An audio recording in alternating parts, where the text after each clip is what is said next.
let's continue our chat here. Okay, so do you have any ideas on how we can investigate the sages, Nahida? Actually, I've already done a little bit of work on that. But for now, I want to hear your thoughts.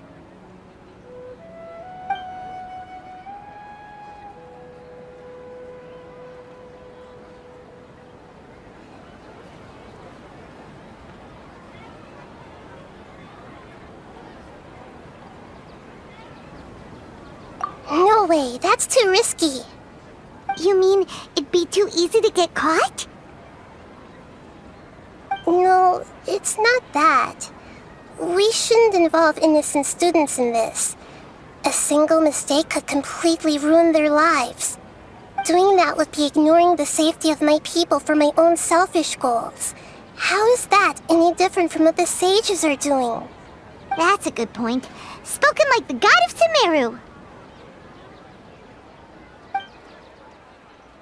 I've already tried that, but all the key members of the academia, even the core 30 guards, intentionally avoid wearing their Akasha terminals. It seems that from the very beginning, they've been guarding against info leaks from the Akasha. Of course, it could also be because they're wary of me. Have you already caught the sage's attention? I'm guessing not yet. But distrusting me would make perfect sense if they've ever paid attention to the urban legends about me. In any case, I probably can't take over their minds directly. We're in the dark as of now. Since we still don't know anything about their goals, any rash move could tip them off and lead to terrible consequences. After all, every person in Sumeru City is one of their hostages.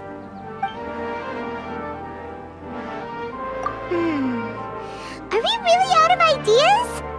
Nahida, you're super smart, so you already have something in mind, right? Don't keep us in suspense. Spill the beans already! According to a popular theory from the Vahumana Darshan of the Academia, rejecting impractical motions at the beginning of a planning session will give more weight to the actual proposal. Okay, but aren't you the god of wisdom? You don't have to use that kind of gimmick to make us take your ideas seriously. Well, I've been thinking that if I can't directly possess the leaders, and if I can't get ordinary people involved, then I should find someone who's already involved, but hasn't decided to side with the sages. You're saying we should recruit a spy? That does sound like it could work. Oh, before coming back, we met someone named Al-Haytham. He seems like he acts alone, and he likes doing stuff behind the Academia's back. They probably aren't in cahoots. Actually, I already have someone in mind. Do you still remember that female scholar named Setaria? Setaria? Paimon remembers now. Isn't she the one who's always trailing behind the Grand Sage of the Academia? We ran into her basically every time the Sub-Zero's festival repeated itself. You could even say we're old enemies by now. Paimon still remembers the smug and mean way she always spoke to Nilou. I've always liked observing all kinds of people, and Setaria has always stood out from the crowd. She was born in the desert and was hailed as their greatest genius. Her academic gifts allowed her special admission into the academia, and also gave her the opportunity to serve as the sage's assistant. Oh, Paimon didn't know she was from the desert. She must be pretty special then. Paimon feels like most of the desert dwellers around the city are working as mercenaries. The name Setaria means star. When she lived in the desert, she shone like the brightest star in the night sky. Later on, she was chosen by the sun. The star was given a place in the daytime sky to complement the sun's dazzling light. Soon after, the star witnessed the sun scorching the earth, which brought forth many disasters. The star began to waver. Instead of staying beside such a sun, wouldn't it be better to return and light up part of the night sky? But in the end, she couldn't give up the radiance of daytime. To cope with her shame, the star buried her guilt and closed her eyes.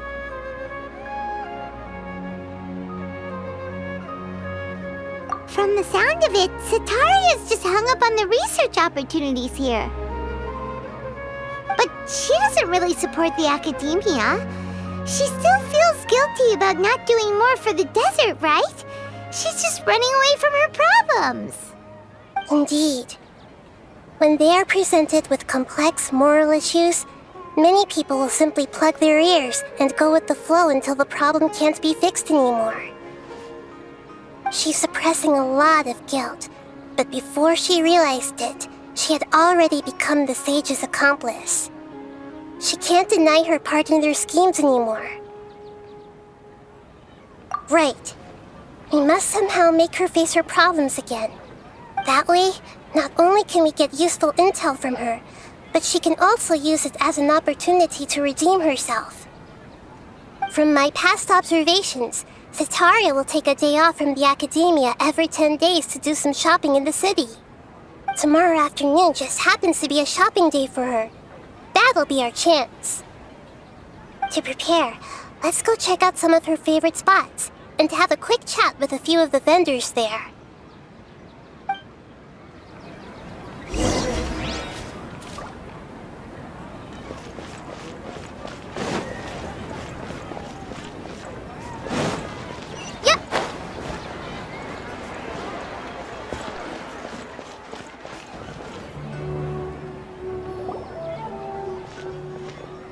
This should be Sataria's favorite fortune-telling spot. So should we ask the fortune teller about Sataria? No, I already have enough information on Sataria. The most important thing now is for you to pay attention to the vendor's talking style and key characteristics.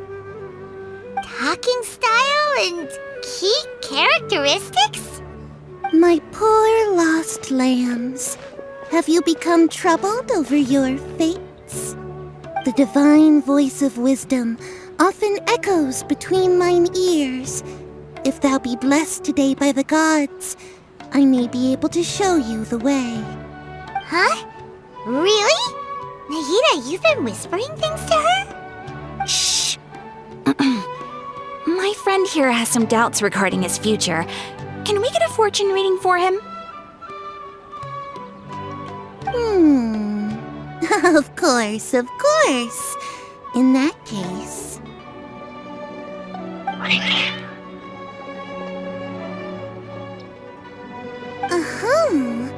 It would seem that Harut and Marut are quite wary of you. Perhaps, at some time in the past, you have somehow offended the gods. Only mocking the god of Animo, questioning the lord of Geo's financial savviness, and brawling with the god of Electro. Do those count? Oh, nothing. Go on, pick an aspect for her to divine. Health prospects, no problem at all.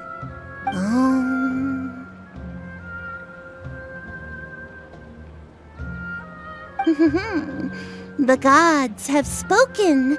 The truth shall be revealed. Your life shall continue on for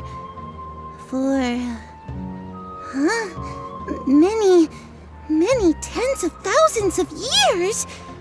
Impossible. Harut, Marut, did you two spoil my divination? I've never read a fortune so absurd.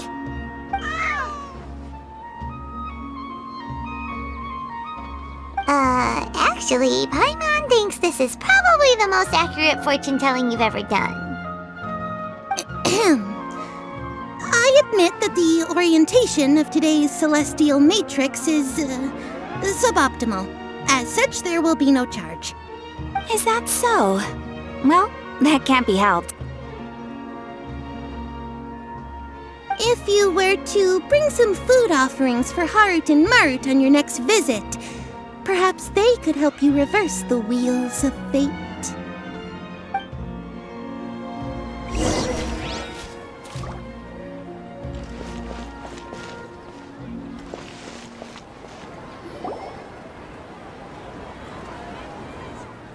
another one of Sataria's favorite stalls? Yep, it belongs to a king. His father helped Sataria a lot when she first moved to Sumeru City, so she still comes by whenever she has time.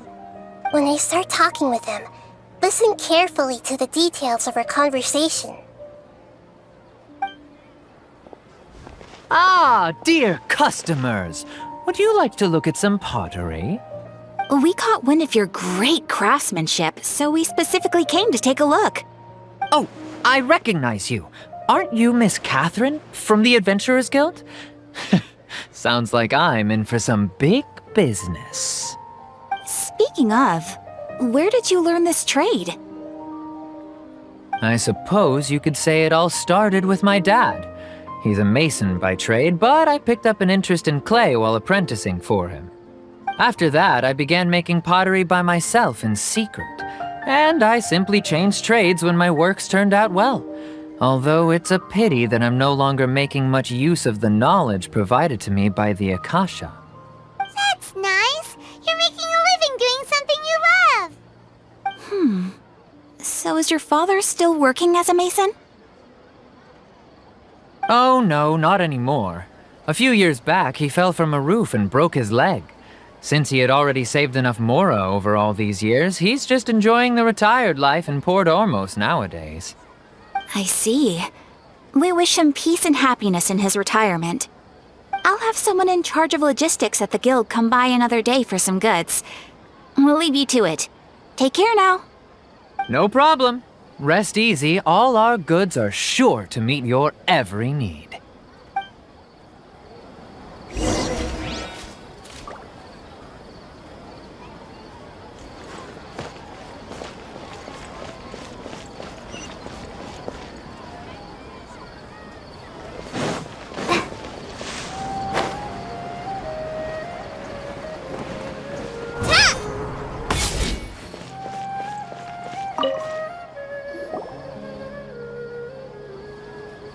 This should be our final stop. Sataria's always thinking of this restaurant when she's working at the academia, so she always comes by whenever she's out in the city. Nahida, you've really thought of everything. It's my duty to protect Sumeru's citizens, after all. Hi there. I feel like I've seen you down by the docks before. Huh? Sorry, I don't quite remember. If I recall, you were having a discussion with someone about shipbuilding at the time. Ah, that's right! I've always been really interested in feats of marine engineering. After all, I grew up in Liyue Harbor and spent my entire childhood staring at the ships going in and out of the port. I came to Sumeru to study, but failed to make it into the academia due to my lack of talent.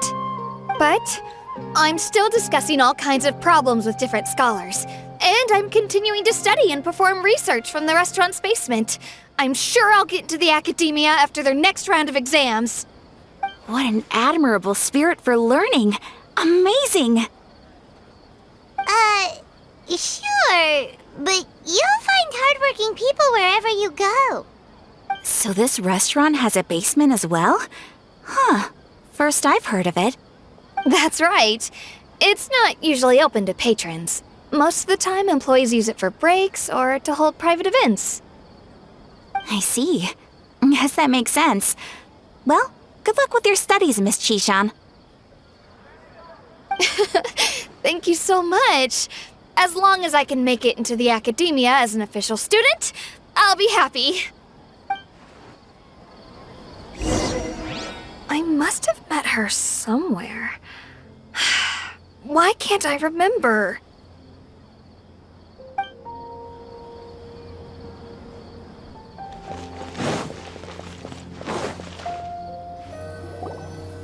So, was that everybody? Mm-hmm. 3 familiar faces should be enough for Sataria. What's the point of all the information we've collected? Nahida, you still haven't told us how you're planning to make Sataria face her problems. Sataria is already used to avoiding her problems, so we must find a way to break through her usual sensibilities. I remember that you mentioned that the Eremites in Port Ormos are all making a fuss about the upcoming resurrection of the Scarlet King. Although it's all just a boatload of nonsense, the fate of her homeland may turn out to be Setaria's soft spot. Oh, Paimon gets it now! You want to take advantage of the guilt Setaria feels about her homeland. Although she knows she should return home to help the people of the desert, all she's done is conspire with the sages.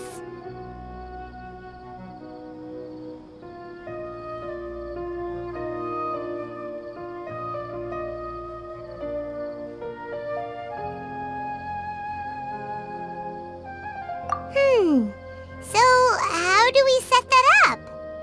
Well, the Scarlet King is long gone, and Setaria is also too smart to fall for any simple tricks. If we simply engaged her under the guise of the Scarlet King's believers, she would definitely be wary of us, and we may not get anywhere. But if we were to borrow some of her close acquaintances to talk with her, her reaction would probably be very different. So you mean you're going to possess those people we just talked to? Yep. Possess them through the Akasha, imply that they've already converted to the faith of the Scarlet King, and then convey our made-up will of the Scarlet King. As long as everything goes smoothly, we'll get through to Setaria for sure. She'll never guess that we had anything to do with it. Ah, so that's how you're going to use all the info we collected on these people. It's so that you won't slip up and break form. Possessing them will only work if you can manage to pass off as them. Exactly. So, best of luck with impersonating them. Huh? Best of luck? But we don't know how to possess anyone. That's no problem at all. I'll just share all their senses with you once I've possessed them. As long as you're also wearing an Akasha terminal, the effect will basically be as if you've possessed them yourself. Huh. That is pretty convenient. But why does he have to do this? Can't you do it yourself? Although I've been observing humans for a while, I've never been good at imitating them. You're not wrong. It's always been painfully obvious whenever you try to pass as Catherine. If it was at all possible, I would have preferred to leave these people alone. But seeing how things are now, I probably should just accept it and push on. Yeah, don't beat yourself up over it. We're only doing this to help everyone, and we'll only be borrowing them for a little while anyway. Alright, then let's give it a go tomorrow afternoon.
Here she comes! Satari's here! Let's quietly follow her. Once she starts talking to her acquaintances, we'll find a safe spot to begin possessing them. As for how we'll sway her to our side, I'll leave that to you. I trust you'll know what to say. Paimon's starting to feel kinda nervous. Okay, let's go. Looks like they've already started talking. Let's find a hiding spot and get started.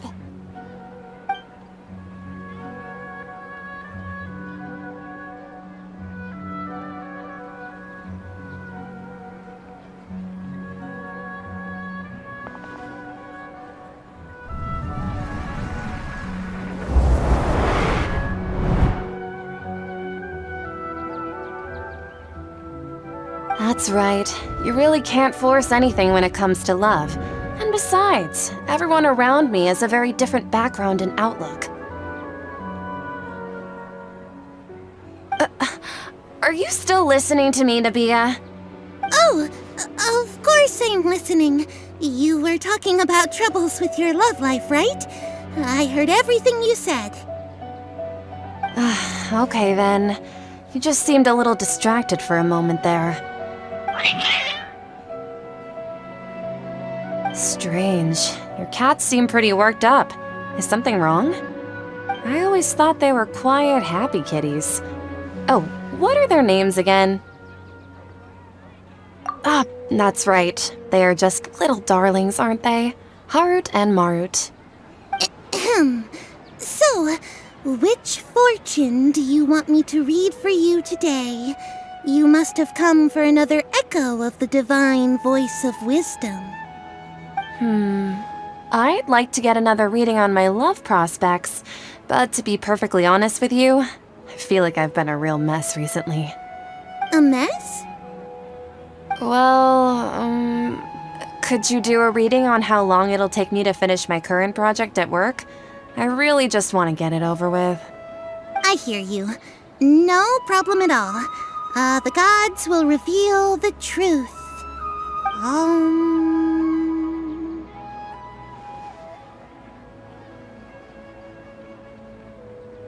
The gods are asking, Setaria, why haven't you gone home?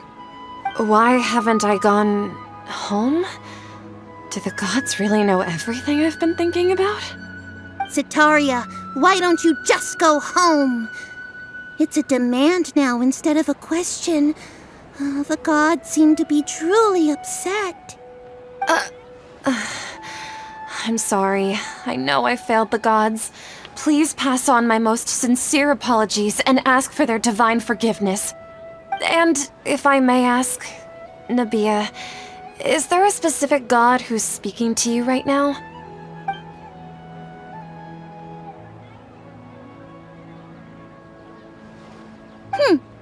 What an inconsiderate and naive question. The god who is speaking to me is, of course, the wisest and mightiest of all, the Scarlet King. The Scarlet King? No wonder he would make such a demand of me. Oh, wait a second. The Scarlet King passed away a long time ago. Even though news of the Scarlet King's resurrection has been spreading like wildfire, it's all just a misinformation campaign from the academia. How can the Scarlet King still exist in real life? What insolence! I am the Scarlet King's most loyal believer. Do you wish to refute his voice of wisdom? Oh, no. As a child of the desert, I am only reveling in his power upon learning that his divine glory has touched even this city. I will think very carefully about his demand of me. I'm sorry. I must go now. Wait!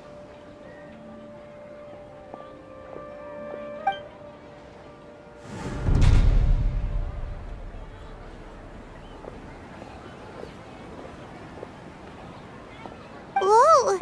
She just ran off in a hurry. She looked pretty upset, too. Well done.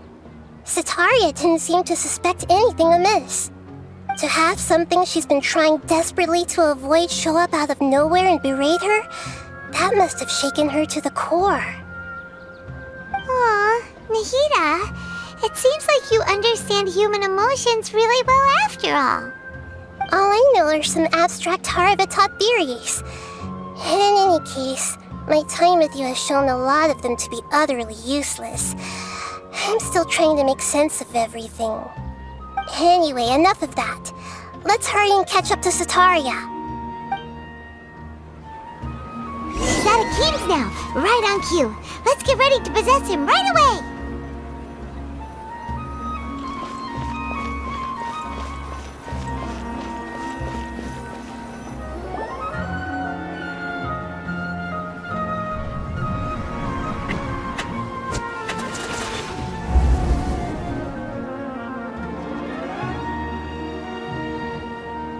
It's okay. I just got caught up in something. Oh, actually, didn't you ask me to help you look for work? What kind of work were you looking for again?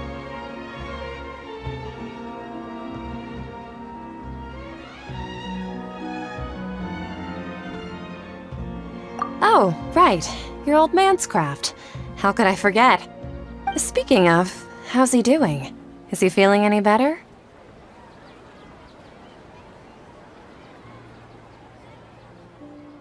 Huh? Wasn't he nursing a leg injury? If I recall correctly, his strong arms had always been his pride and joy. He sprained his arm a while back while trying to show off his strength. I thought you'd heard. Actually, while we're talking about him, is he still living in Port Ormos? Yeah, he's been retired there for a while. If you could find the time, please write him a letter. Please pass on that recently, faith in the Scarlet King has taken root in Port Ormos and has begun to spread across Sumeru. He has a quick temper and has always been a devout follower of the Dendro Archon. I don't want him to get into a fight with those Scarlet King believers because of a difference in beliefs. Oh? So who are you siding with in all of this? The Academia or the Scarlet King? I'm so jealous of you. You were born a child of the desert, yet you chose to betray the Scarlet King, and now you spend all your time with those crooks from the Academia.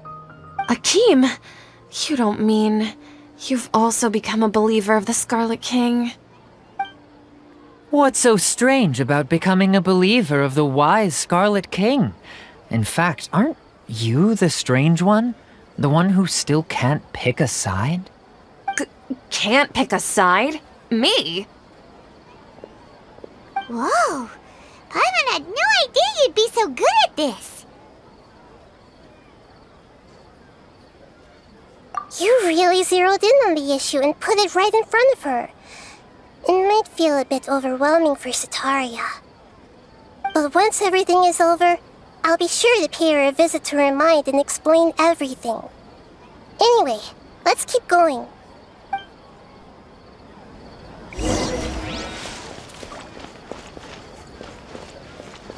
Come on! Setaria's already started talking with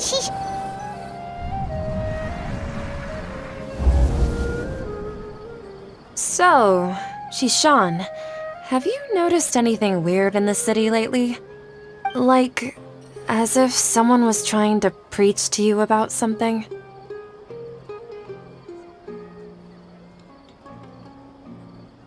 Oh, right. Speaking of strange things, I celebrated the Sub-Zerus festival so many times that I lost count. That was really weird. Wait, how could you be aware of that? That should be impossible. Nothing in the report indicated anything like that. Are you still failing to realize that the Academia's lowly tricks could never deceive all of Sumeru's citizens? Shishan, don't tell me that you've converted to the Scarlet King as well! What an absurd question. You make it sound like I should be ashamed for becoming a believer of the Scarlet King. In reality, shouldn't you be the one who is ashamed? You, who worked side by side with the Academia and treated people as nothing more than experimental subjects? Please, please stop! Even now, Setaria's still trying to run from her problems. She can no longer justify everything to herself. Hey, she's trying to talk to the guards! What should we do? This is the most important part of all. Quick, get ready. Mercenary, you're a member of the Corps of 30, correct? Please help me pass a message to the Matra right away. The situation in the city is getting out of control. Please, try to remain calm, miss. Tell me what's happening in the city. Heretics are infiltrating the city, and they've already converted many residents to their side. Heretics? What kind of heresy are you talking about? The Scarlet King! Many people I know have suddenly started believing in him, but he's long dead. It's impossible. Miss Setaria, nothing is impossible. You know my name? The Scarlet King is immortal, and all who defy him will one day pay the price. You must face the truth, Sataria. You tread a treacherous path, and the longer you ignore it, the tighter the Academia's grasp on you will become, and the deeper you will be ensnared. Child of the Scarlet King, never forget that the desert that belongs to you lies elsewhere. What's so strange about becoming a believer of the wise Scarlet King? In fact, aren't you the strange one? The one who still can't pick a side? What an absurd question. You make it sound like I should be ashamed for becoming a believer of the Scarlet King. Sataria, why haven't you gone home?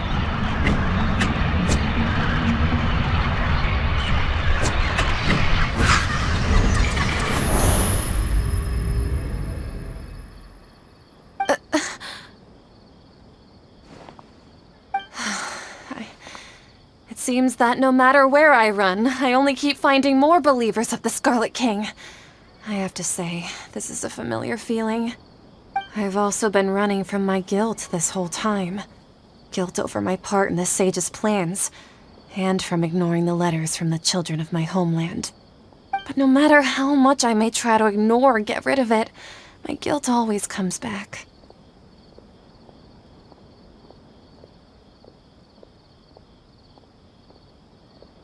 You won't necessarily lose your research opportunities by facing the truth. Besides, did you really want to conduct your research while carrying such heavy feelings of guilt? How do you know me so well? Are you truly just a believer of the Scarlet King? Or are you the god himself? That's not important. The important thing is to pass judgment on the Academia and its sages, and to correct their mistakes. If you could provide some assistance in this matter, perhaps it could serve as a form of atonement. I've actually never believed in the gods, but I've always believed in serendipity. Your appearance must be a fated opportunity for me to get out of this wretched situation. Please tell me, what can I do for you? How much do you know about the sage's current activities? I was just one of the designers for the massed dream harvest scheme, which is what happened around the Sumeru's festival. But I know very little about the full scope of the overall project. I'd assume that only staff with the highest clearance would have access to those confidential documents. I've just been working to meet the Grand Sage's specified requirements. However, there's something that's been really bothering me. I heard that a scholar who was previously expelled has returned to the city, and even the sages are still quite wary of him. To fight against the Academia, we will need to figure out the nature and the purpose of their work. Is there a way for us to get access to the confidential documents you mentioned? It should be possible if we're willing to take some risks. After all, I'm an assistant to the Grand Sage, and I've been working on many tasks outside of the project. One thing, though, I won't be able to transfer the documents to you through the Akasha once I get my hands on them. The sages have always closely monitored all activities within the Akasha. Let me see. Let's use the most primitive method. Send someone to pick up the documents tomorrow evening at the Academia entrance. The Academia entrance. Wouldn't that be too conspicuous? Don't worry about that. I assure you, this won't be a trap. I'm only suggesting this location because it'll draw more scrutiny for me to leave the Academia again. It'll be safest for me to distract the guards long enough to hand you the documents. All right, I trust you.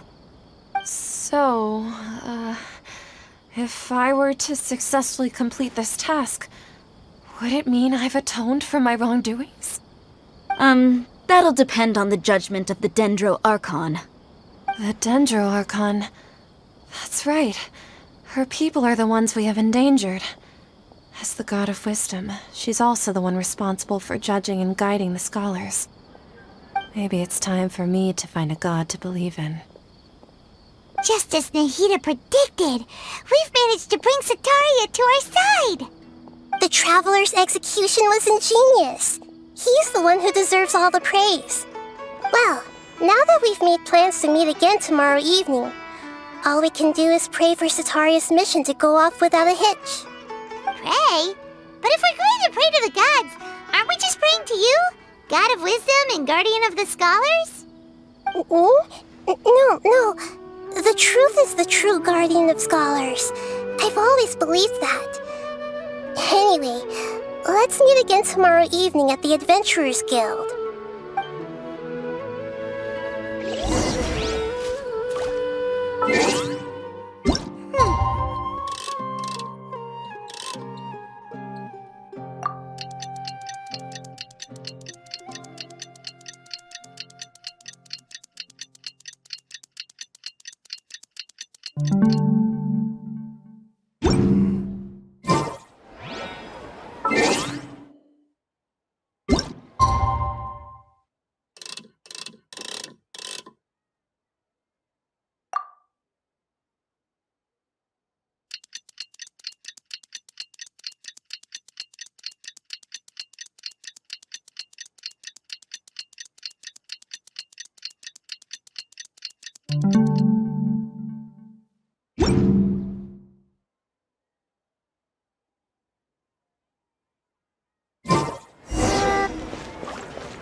Catherine, right?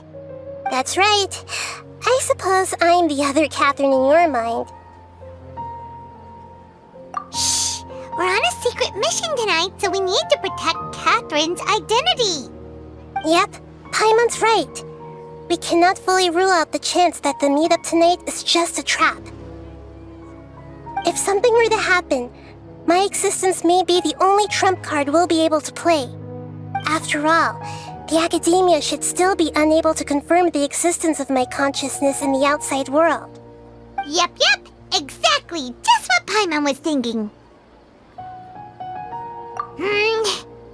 Anyway, enough about that. Let's just make sure to be on our guard. Off? What do you feel is off? It's the middle of the night. Of course it's quiet. You're not getting paranoid, are you? No, I think he's right. It really is a lot quieter than usual. If you look around, there seems to be fewer people on the streets. I'm not sure if this is the case for the entire city, though. Huh. Maybe it's just a coincidence. Maybe Setaria figured out a way to not only distract the guards, but also to get everyone to go to sleep early, just so we can exchange the documents in peace. I also can't quite figure out why things feel a little off. But now that we're here, let's go ahead and meet her as we planned. Well, regardless, as long as you're here with us, Paimon feels a little safer.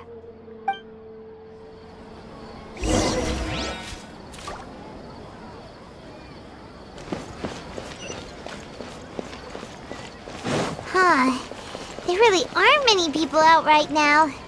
Let's hope it'll be this quiet in front of the Academia, and that Setaria managed to distract all the guards.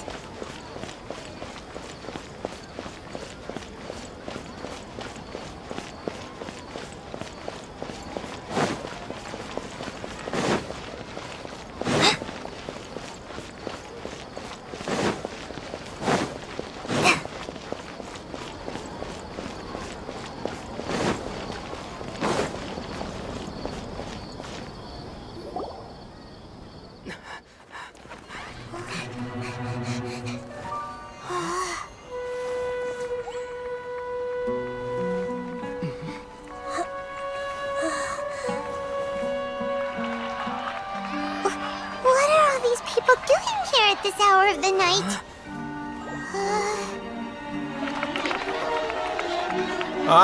The triumphant hero returns at last. And to a rather spectacular welcome, even if I do say so myself. You're the outcast, expelled from the Academia. Indeed I am. Although these days they tend to call me the Doctor.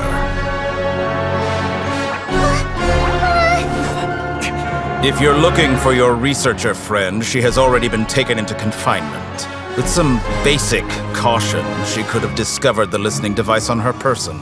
Clearly, she lacks the degree of rigor expected of a true scholar.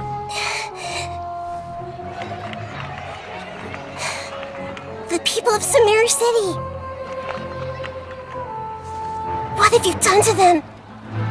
I simply made some minor adjustments to their Akasha terminals. Now they can deposit information directly into the subconscious. As you can see, all these lovely people now believe this traveler is a hero who has just saved the world. My experiment is a success. And now it seems they can no longer hold back their sheer adoration. Oh no! What should we do? These are all just regular people! Leave now. You need to get out of here. What? That guy's a Fatui Harbinger! We can't just leave you here! Nor can I abandon the people of Sumeru!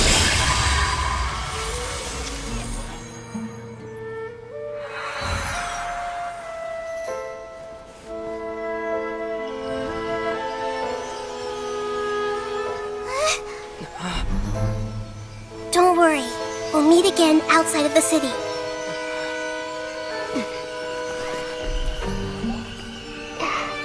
I see. You appear to have overridden their mental faculties with your own consciousness. To possess such a powerful mind, you must be the god of wisdom.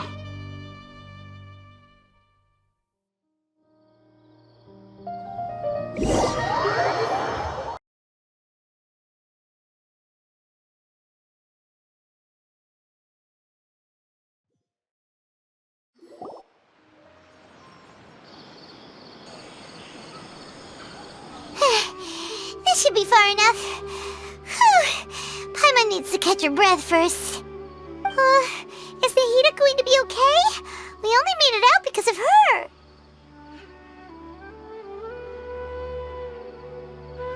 Paimon wasn't counting on running into a new Harbinger here, let alone such a high-ranking one. That guy was number 2. So scary. He called himself the Doctor. Remember, Tainari told us about him. Sataria did say that someone who once got expelled from the Academia came back recently. And that even the sages are wary of him. Yep, sounds like she must have been talking about the Doctor. Yeah, now that the Doctor's in the picture, we're no longer just dealing with the Academia. They're in cahoots with the Fatui. But what are the Fatui after this time? Another Gnosis? Yeah, things would be a lot easier with Nahida's help. Nahida said we'll meet again outside of the city. But we can't just keep waiting around, right? You mean... Oh, right! Wasn't he invited by the sages to work on some project when we were staying with him in the Avidia Forest? That has to be the same project! Even though he turned it down at the time, he might still know something. There's no time to lose. Let's go to Gandharvaville!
Hold it right there!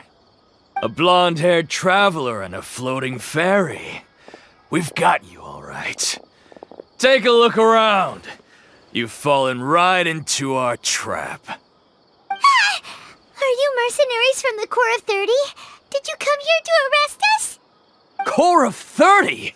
We're nothing like those government lapdogs who don't even get scraps for their work.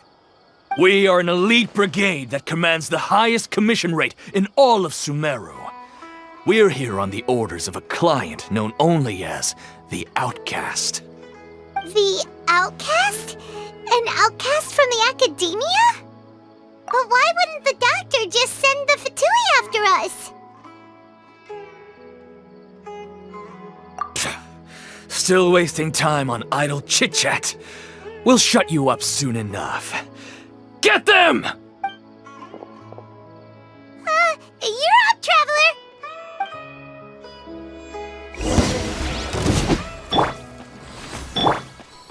Emerge.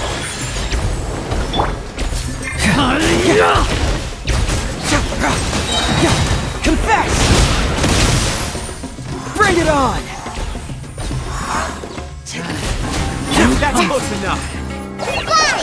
Just like we rehearsed! Wheel of Life. Right here. Emerge. Right here.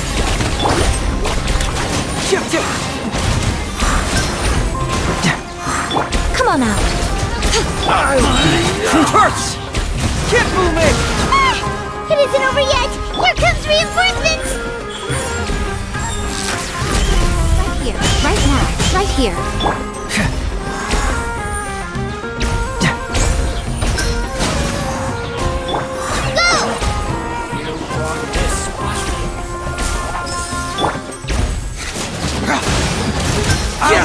Take my leave. That was pretty rough. Is that what elite mercenaries are like? Yeah, looks like we'll have to keep our guards up. But this doctor guy seems like a pretty tough opponent.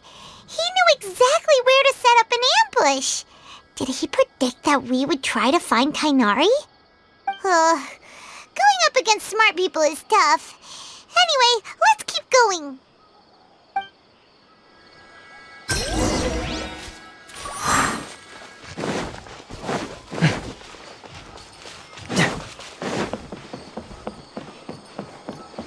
Grab a drink with Flame May when we're back in the city. The rainforest is the best place to live.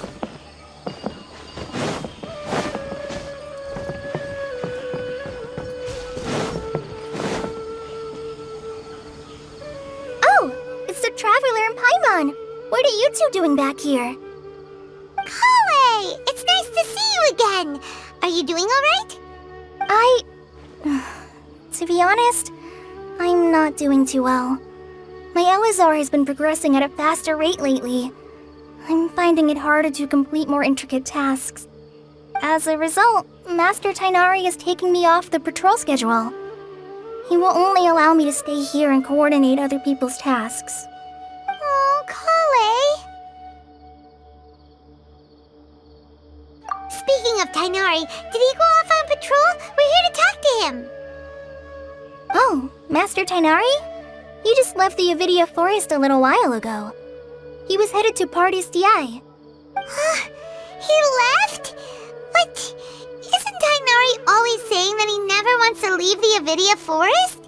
He even turned down the Sage's invitation. I thought it was weird too. Master Tainari always prioritizes his work as a forest watcher above everything. He almost never leaves his post. He left in a hurry this time, though. No, I only found out that he left through a message he left behind. He also made sure to delegate all his tasks using a schedule. To leave in such a hurry? I'd guess he had something urgent to take care of. Master Tainari originally studied in the Amorta Darshan of the Academia, and Partis DI is something like the Amorta's research base. Many rare shrubs and grasses have been planted there for research. I know that before he became a forest watcher, Master Tainari once spent a long time conducting research at Partis DI. A research base, huh? Gotta wonder what kind of research Tainari just decided to work on all of a sudden. Oh, we don't have a lot of time, so let's go look for him at Party Sti. Don't worry. I'm fine. I'm used to living with Elazar by now. If you run into Master Tainari, please send him my regards. Got it. Will do. See you later, Kale.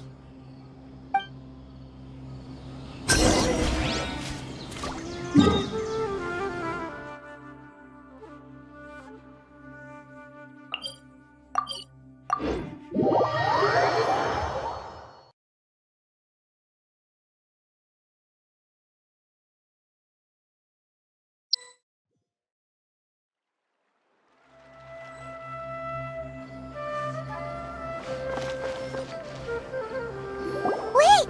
Look who it is! Thank goodness you're okay. We were so worried about you. Hey! This was supposed to be a touching reunion, but you're ruining the moment! Actually, it's very smart of the traveler to be wary of me right now. After all, the doctor has shown that his technology can apparently even control human minds. Plus, it's not like you could have known what happened after we split up and I was facing the doctor by myself. Even a pool of stagnant water after a torrential storm can occasionally pass as a patch of sky. Paimon feels like only the real Nahida could come up with such an obscure analogy. Huh? But I wasn't trying to win your trust or anything. All I wanted was to clarify my point. Well, we understand that point now. Please, Nahida, tell us more about what happened. Are those poor people all right? When you left, I was still in the middle of restoring everyone's minds. Thankfully, when the doctor mentioned depositing information into the subconscious, he didn't mean engraving information into their minds. Instead, he did something closer to creating hallucinations. That was still within my power to fix. Luckily, I managed to finish my restorations and mind jump away from him just as he was about to capture me. Whew. What a relief. The doctor sure pulled out some hidden cards, but good thing we had Nahida with us. I wouldn't be relieved just yet. I gave away my true identity when I restored everyone's minds, which means we've lost another one of our trump cards. Also, the doctor is already an expert at modifying Akasha terminals. Maybe it's only a matter of time until he captures my consciousness inside the Akasha. Would that mean you'd no longer be able to jump between minds? Then how do we stop him? He's still at the academia, so it's possible he already started messing with the Akasha. Ugh, it feels like he's toying with us. What a nasty piece of work. Plus, the doctor's combat ability alone is apparently enough to make him worthy of being number 2 of the Fatui. We shouldn't give up hope just yet. Let's try to find another way to attack this problem.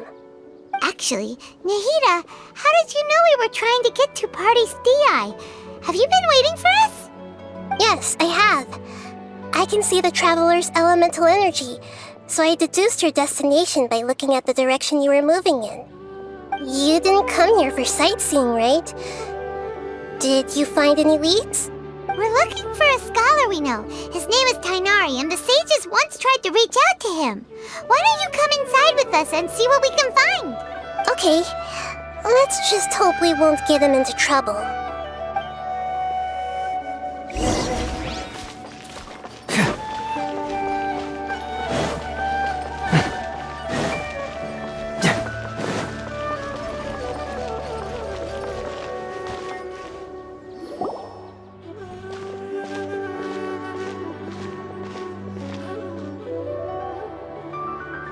Traveler? It is you! The voice! It's Hypatia! Ah, what a pleasant surprise! It's so nice to see the two of you again. Who's this? She's a scholar we met in the Avidia Forest. When we last saw each other, she was still training in the... what's it called? Satyavada life? Oh, I see. That's right, we're old friends. You've come at just the right time. Ever since I've come here, hardly anyone has even talked to me. Hypatia, you're way too excited about this. Actually, for you to leave the Avidia Forest means... you're not in training anymore? Wait, no. Did you already finish your training and reach Paripurna life? What do you think? My consciousness has already managed to make contact with the divine. You did it! Congratulations! It's so exhilarating to share this sublime joy with others at long last! When my consciousness made contact with the gods, what a supreme and unparalleled experience that was! That sounds incredible!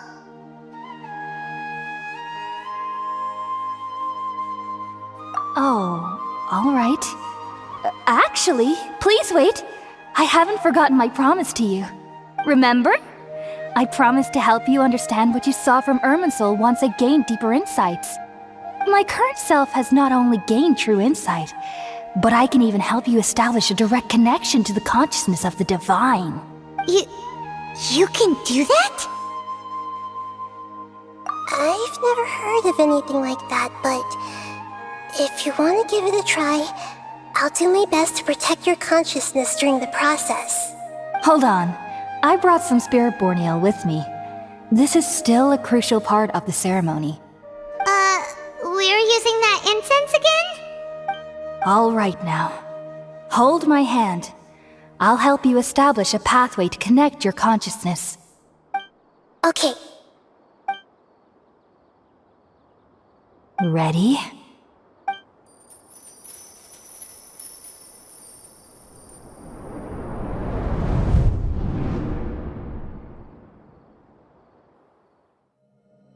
It took 3 betrayals for me to finally understand. The world is just an elaborate tapestry of lies. My fury will never be quelled. The first to betray me was a god. My creator. My mother. Valuing strength above all, she saw no worth in me and I was discarded. The second was a human. My family. My friend. Consumed by fear, he saw me as an abomination. The third was one exactly like me. A hope for the future. A fledgling barely out of the nest. Powerless before his mortality, he broke his promise to me. Humans, they can't be trusted. And the gods fill me with pure loathing.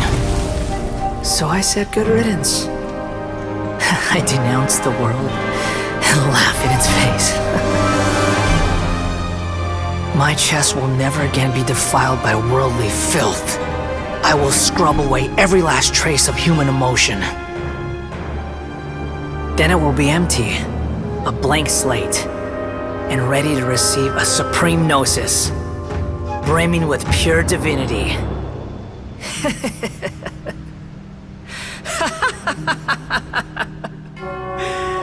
There is no need to fear. The pain will be brief. Your era is coming to an end.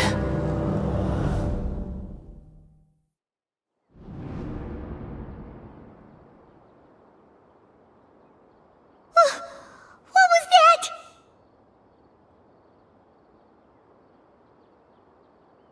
Did we actually just see the Balladier's memories? Everything matches what we know about him. But how is he connected to the divine consciousness that Hypatia was talking about? You saw it, right? You felt it, right? Such a majestic god! Such a noble will! Such sublime emotion! Alas, shame. If only If only that which beats within my chest wasn't a filthy mortal heart. Oh, great and merciful God, please grant me forgiveness and salvation.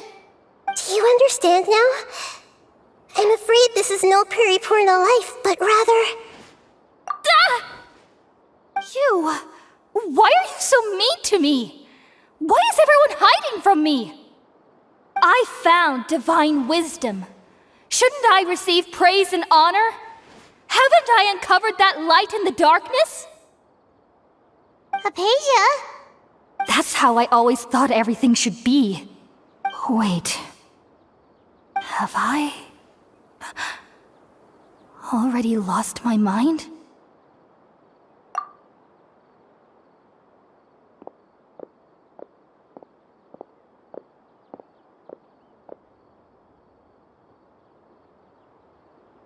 Wait, something isn't right!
Okay, we finally lost him! Are you okay, Nahida? Wait, no. Something feels different. You're back! Oh, the Traveler's back?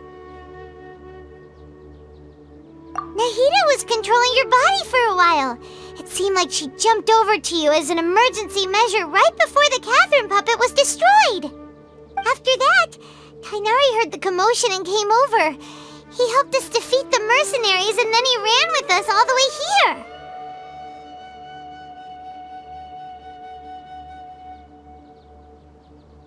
What? You swapped places? You mean your consciousness also went into Nahida's body? Wait, then where is Nahida's consciousness? Where is she now? I never imagined that an individual's consciousness could be transferred around like this. Had I not seen it with my own eyes, I would have never believed it.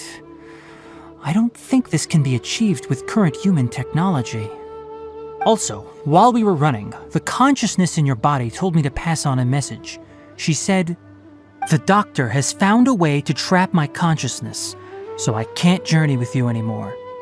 But even in a moonless night, a shower of starlight can still drown out illusions and lies." Oh no! Nahida's trapped in the sanctuary of Surasthana for good this time! Was that message all she left for us? It's pretty vague.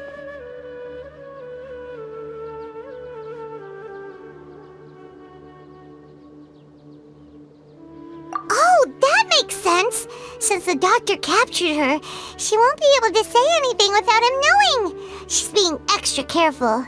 Even in a moonless night, a shower of starlight can still drown out illusions and lies. Huh. Paimon knows the moon illusions and lies are from that alchemical divination at the Sub-Zero's festival. Didn't Nahida use a starlight analogy before? It had something to do with Sataria. Oh, That makes a lot of sense. Huh. Do you think Nahida was telling us to go find help in the desert? But she isn't with us anymore. Think we'll be okay? Paimon, you said Sanctuary of Surasthana. Does this mean that this Nahida you're talking about, the consciousness who was occupying the traveler's body, is the Dendro Archon? Your guess is correct, but the situation's a bit complicated, so it's really hard for us to explain right now. That's all right. A scholar's curiosity doesn't need to be appeased right away.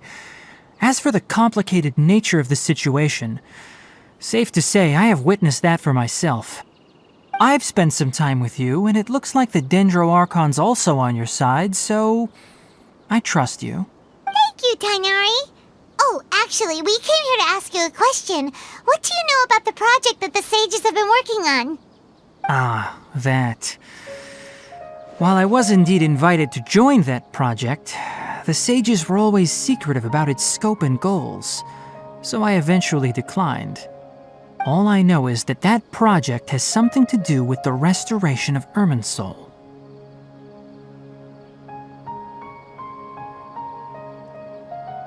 Huh?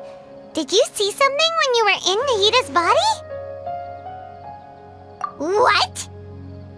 Do you have any evidence?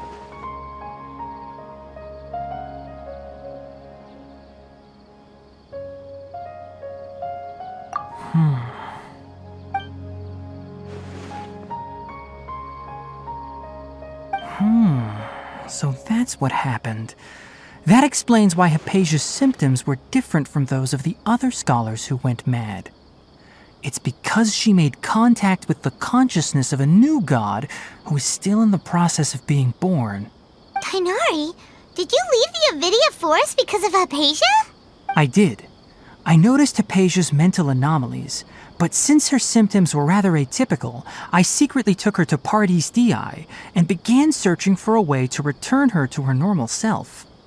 If I didn't take action, Hypatia would have already been taken by the Matra to the desert, doomed to a life of exile at Aru village.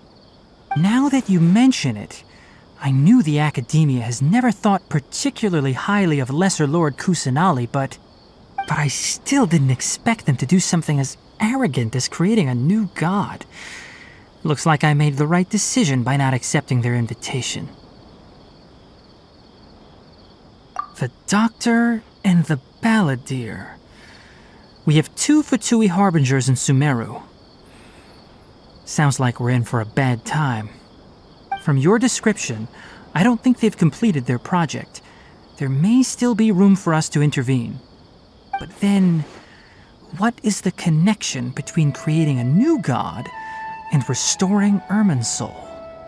Yeah, it feels like we're still nowhere close to figuring out the sage's goals.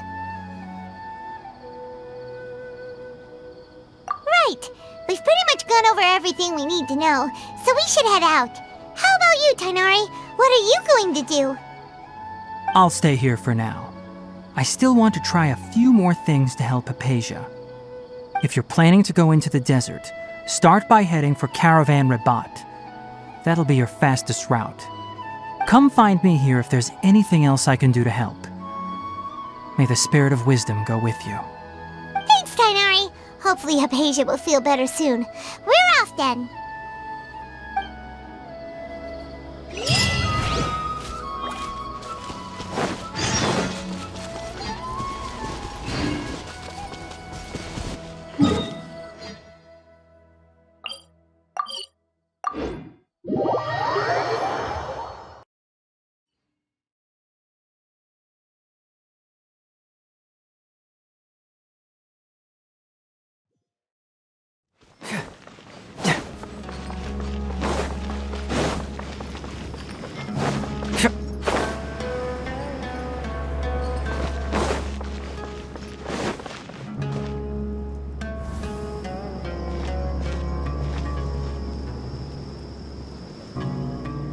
We finally made it to Caravan Rabat. It's pretty lively here. So, just past this wall is the desert, huh? Oh, wow. Paimon remembers hearing people call this the Wall of Samiel. It's made to block sandstorms from the outside. Oh, if it's this tall, it's gotta be the divine work of Greater Lord Rukkhadevata, right?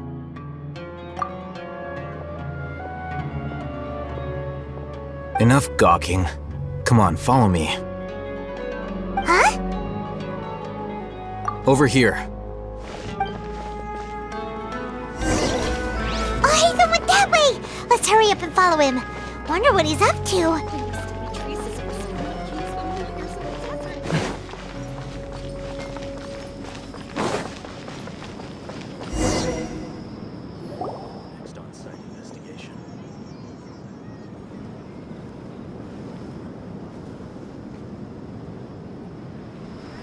What the... Where did he go? How did we lose him?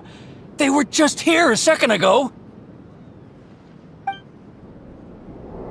More Eremite mercenaries? Who are they working for this time? Anyway, Traveler, it seems like we were being followed again. You were too careless. You should have noticed those hopeless amateurs trailing you a long time ago.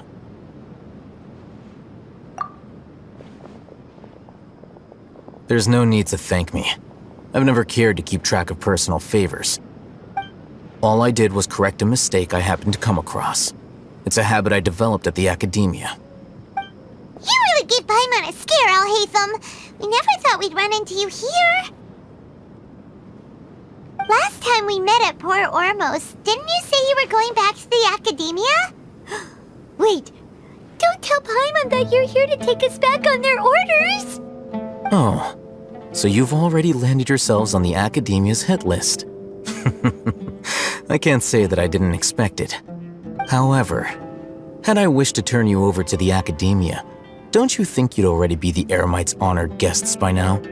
Oh, right. You do have a point.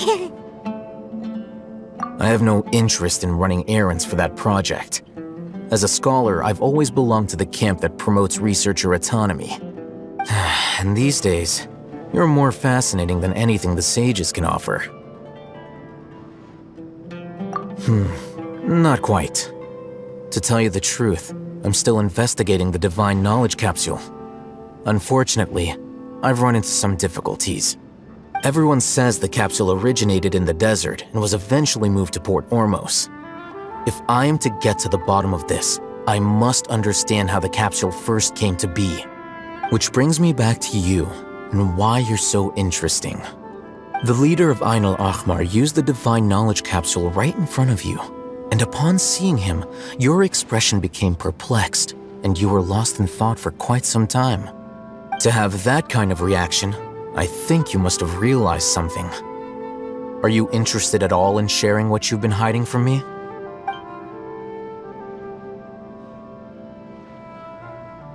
Alhaitham, you really have a ridiculous eye for detail. What kind of person even notices or remembers stuff like that? So that's your answer. Well, I do work for the Academia after all. So considering that, it is indeed wise to keep your cards close to your chest.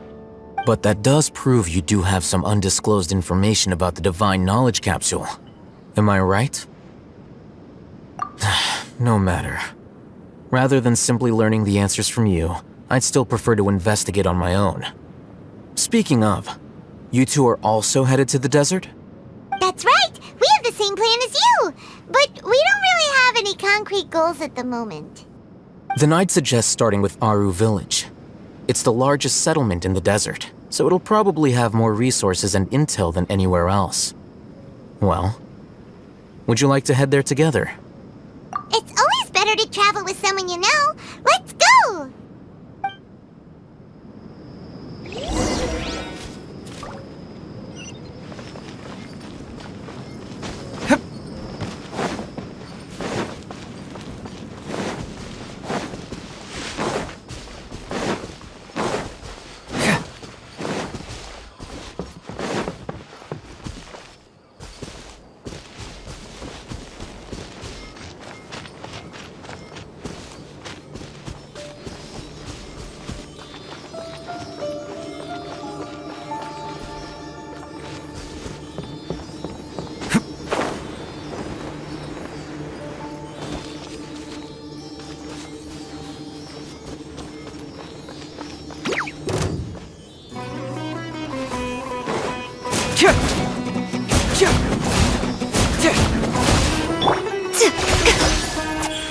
Emerge, right here.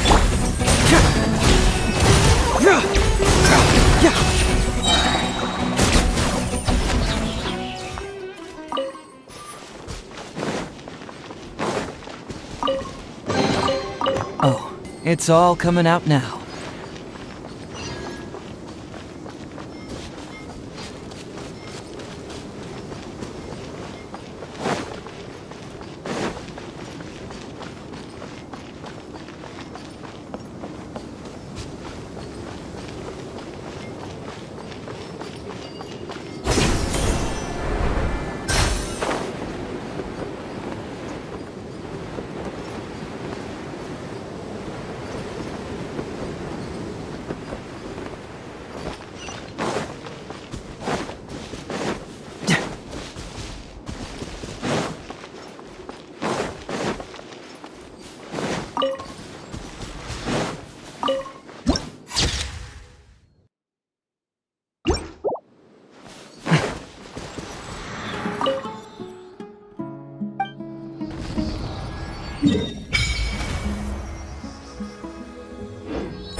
Before us lies Aru Village, the safe haven of the desert folk.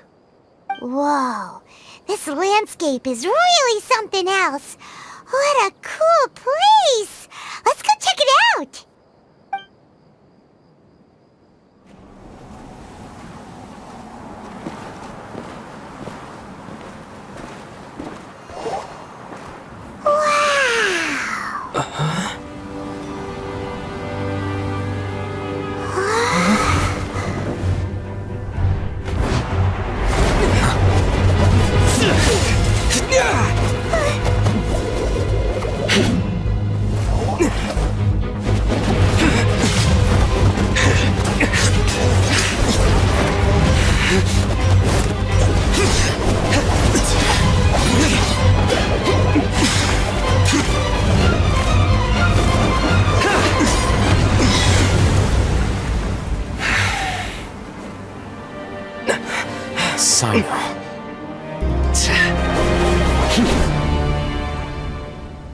Unless my memory fails me, we have barely spoken 2 words to each other before now at the Academia. Would you care to enlighten me as to when and how I invited the General Mahamatra's wrath? Alhaitham, do not think you can escape my judgment just because you managed to escape my attack. Judgment? So that's how you'd characterize your actions here, is it? Or would elimination perhaps be a more accurate description? Had I used my full strength, not even this traveler would have been able to stop me. Though styled like an assassination, I sought only to ensure that my target would be unable to flee or resist. Standard practice for the Matra, as well you know. Seemed to me more like your own personal touch. Who is that, Alhaitham? Did you call him General Mahamatra? Yes. General Mahamatra Sino, head of all the Matra at the Academia. He's a formidable hunter, and the ultimate nightmare for any who have committed academic crimes. You seem to have placed a lot of trust in Alhaitham, to the point of blocking an attack for him. If I were you, I'd never choose to side with him. I wouldn't believe a single word that comes out of his mouth. I have been pursuing this scribe for a long time. I urge you, stand back and do not seek to defend him any longer. Otherwise, there will be consequences.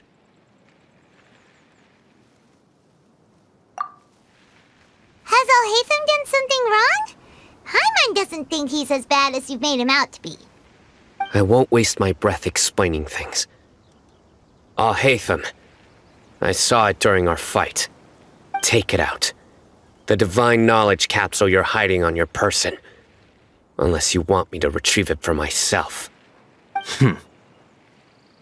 Very perceptive of you.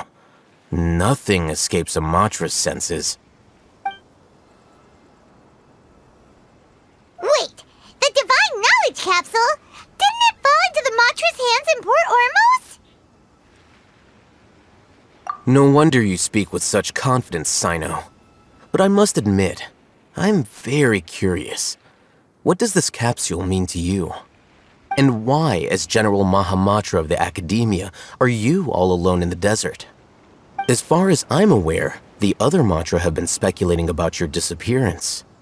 Have you been given a mission that's, let's say, morally dubious? If I was the real target of your mission, what was stopping you from simply using your authority and resources to judge me within the walls of the Academia?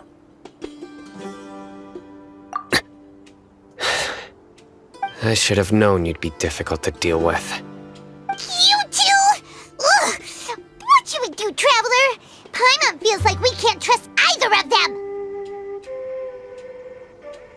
Ahem. Well, look at you two, acting all tough and self-righteous over there. Wait, Dia?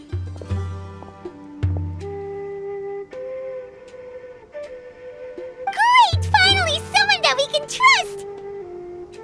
You gotta help us out here, otherwise these two are gonna start fighting again!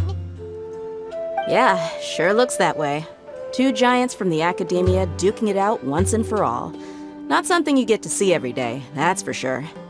Listen, I know you academic types love to fill up your big brains with self-righteous morality and lord your empty rules and virtues over each other. But how dare you bring your petty disputes into the safe haven of Aru Village?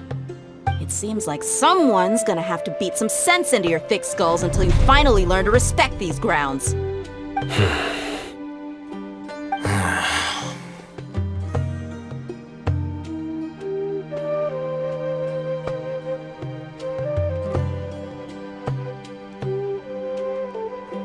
Hey, did either of you hear a word I just said?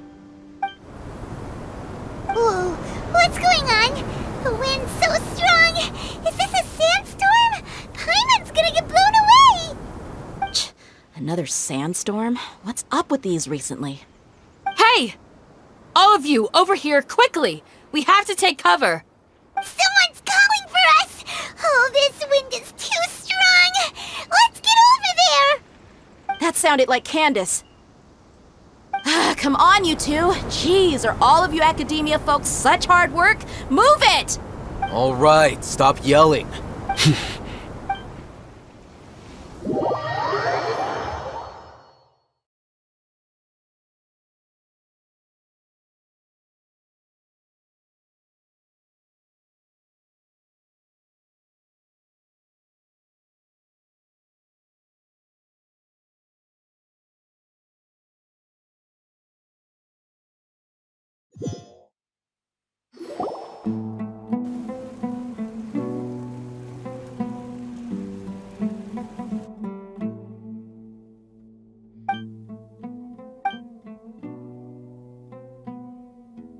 Well, this is pretty awkward.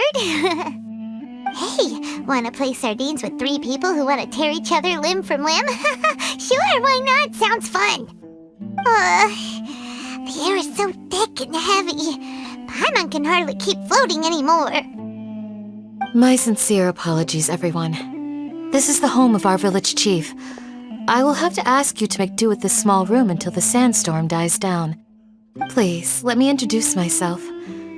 I am Candace, protector of Aru Village. Our savior has come at last! Nice to meet you, Candace. The name's Paimon. Thank you so much for helping us. There's no need to thank me. It's only right to help each other when the weather gets rough.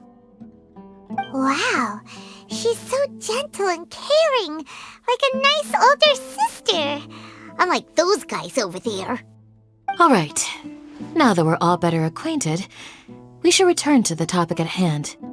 As a guardian charged with the responsibility to protect my fellow villagers from harm, I was observing your conflict from afar, even before the sandstorm started.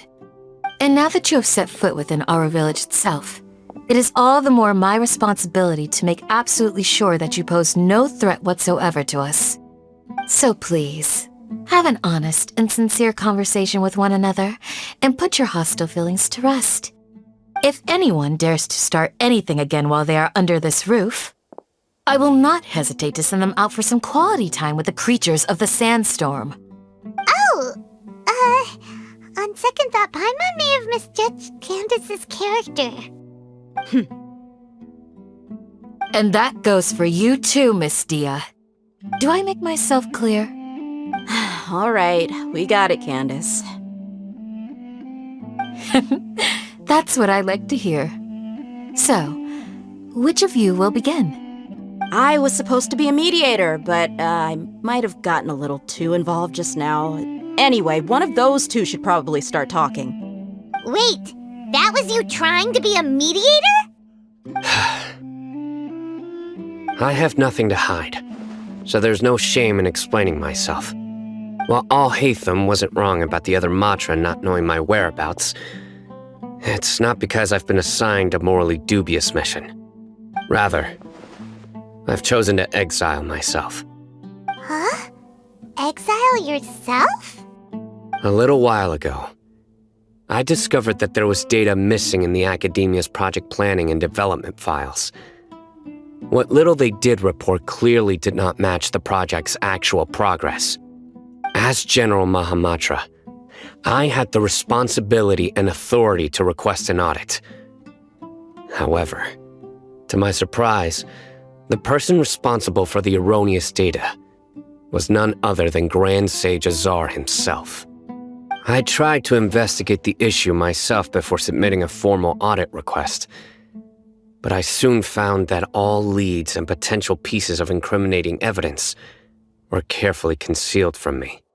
I began to realize that they were cautious of me from the very beginning.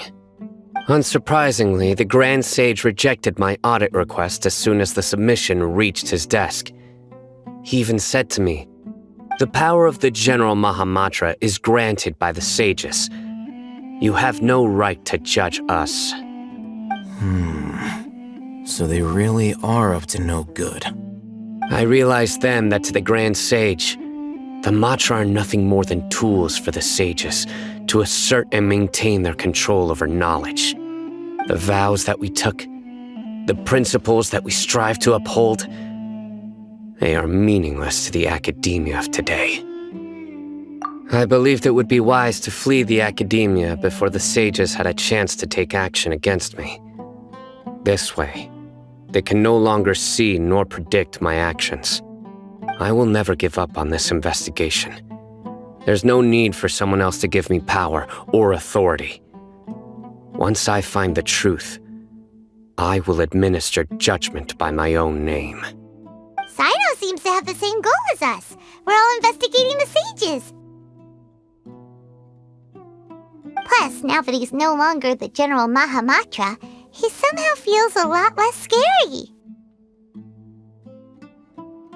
Well, Sino, if that's your story, then why did you see Alhaitham as a target?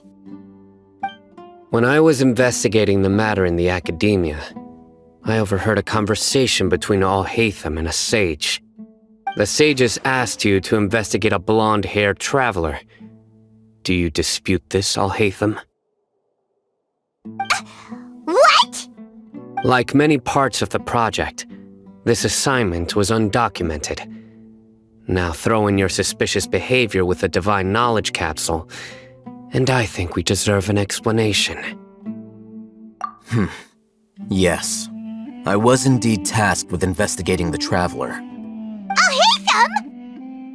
After all, the promised reward was so great that hardly any scholar could have refused. The sage told me, once you've completed this assignment, I can give you a glimpse of divine knowledge. A most enticing offer. Unfortunately, those academics don't know me at all. Their words contained one key piece of information, namely that divine knowledge indeed exists. That gave me all I needed to know. From my perspective, the sages are far from trustworthy. Think about it. Isn't it a little strange they're so willing to share divine knowledge with anyone, even as a reward? So, I began my own investigation following the lead of the divine knowledge capsule. In the end, I realized my wisdom in committing to this rather than collaborating with the sages. Had I been less guarded, I probably would have ended up like that Ain al-Ahmar mercenary, incapable of remaining sane for long enough to hold a conversation. You mean that the sages originally planned to dispose of you, using one of those capsules that drive people insane?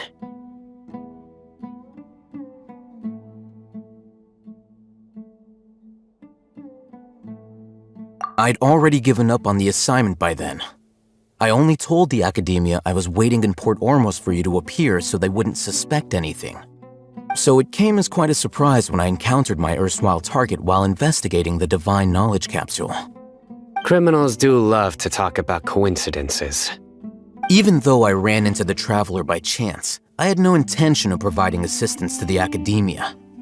Also, you should remember, you were the ones who decided to follow me and strike up a conversation after I left that tavern.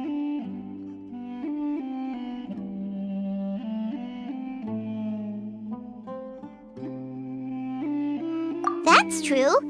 Al-Haytham helped us out at Caravan Rebat as well. Maybe he's telling the truth. I'm willing to apologize if that's worth anything to you. I took the divine knowledge capsule behind your back because I judged its existence to be a significant risk.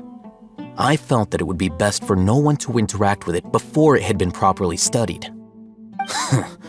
After all, curiosity often proves to be the most dangerous thing in this land. You should be well aware, Scribe Al-Haytham, that curiosity can also lead you to danger and suspicion. Answer me this. Did the sages share any information about their project with you? Have I not made myself clear? You and I are both distrusted by the Academia. Do you really think they would tell me anything? Fine. Although you haven't completely proven your innocence, I won't regard you as an enemy, for now. As you wish. Good. I'm glad to see you two clearing up your misunderstandings. And now you, Dia. I believe it's your turn. Oh, sorry. Whatever the boys were talking about must have been so boring that I spaced out. My situation is pretty straightforward. My employer, Dunyarzad of the Homayani family, is friends with the Traveler and is currently recovering from her illness at home.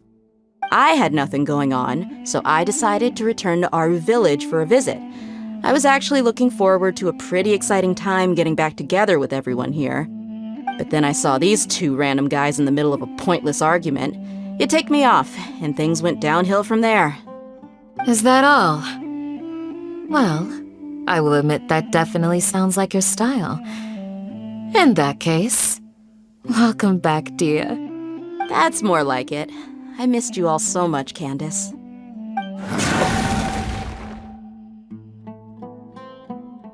Whoa! What was that sound? No need to worry. Now that you're no longer at each other's throats, please make yourselves at home. I'll take a quick trip outside to clear out some of those creatures in the sandstorm. Creatures? In the sandstorm? Are you sure you don't want some backup? Fighting in a sandstorm is not for the faint-hearted. Anyone without extensive training in these conditions is at a disadvantage. You needn't worry. Yeah, just leave him to Candace. Don't worry, she's as tough as they come.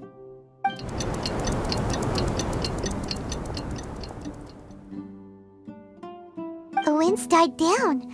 That means the sandstorm's over, right? Candace still isn't back yet, though.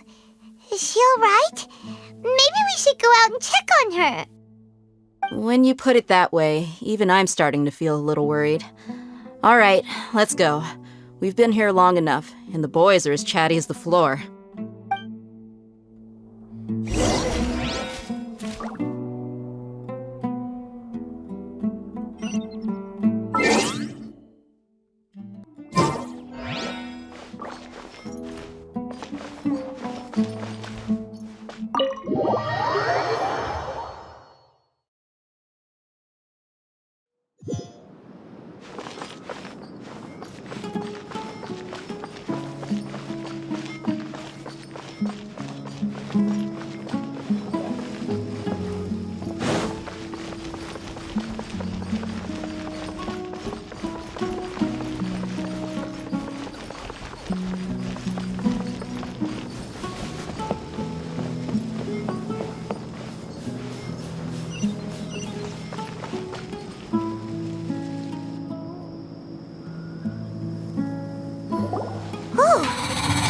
They're still fighting? You've been out here dealing with this creature? Yes. They just keep coming in waves. I've lost count of how many I've defeated. Before I realized it, even the sandstorm had stopped. Ah! Here comes another wave! Leave this round to us. I got interrupted earlier, but now I have something to take my anger out on. It's been quite a while since I've seen the Flame Mane in action. I'll leave these to you then. I'll be sure to put on a good show. Let's go!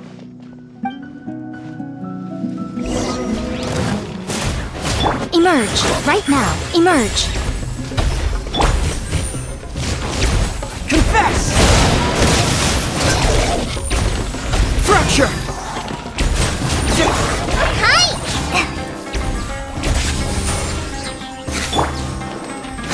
Rise. Here comes another wave! When are they ever gonna let up? Show them.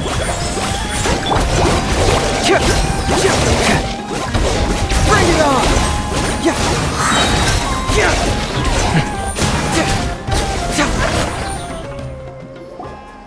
The creature stopped appearing. Was that the last of him? What we fought just now was probably the aftermath of the sandstorm. So we should be safe for the time being. Well fought, everyone. No injuries, I hope. Huh? Who are you? Ah, my apologies. I haven't had a chance to greet you yet. I had my hands full taking care of the village's elderly and children. I am the chief of Aru village. Everyone usually calls me Uncle Anpu. Sir, I am also originally from the desert, but I have not been back for some time now. May I ask if such sandstorms are common? I can't say they've always been common, but recently the storms have become increasingly severe and frequent. Besides sandstorms, we also occasionally get earthquakes. According to an investigator who stayed in the village a while ago, these unusual natural phenomena are related to the withering of Irminsul. Another effect of Irminsul's withering. So, Irminsul's withering causes withering zones in the forest, and sandstorms and earthquakes here in the desert? Everything in the natural world is inextricably connected to Irminsul. These regional symptoms can indeed be a reflection of Irminsul's present state. Everyone in Aru village needs to take good care of themselves. Speaking of which, why haven't I seen a single village keeper since I got here? Village keeper? Who are they? Village guards like Candace? Does your curiosity know no bounds? Village Keeper is how Aru Village refers to mad scholars exiled here by the Academia. Most of them are scholars who lost their sanity after a period of training in the Avidia Forest. The Academia believes that their crazed mutterings may have a negative effect on the psyches of other scholars. So, they're forcibly exiled to the desert. Though if you ask me, it's all a boatload of nonsense.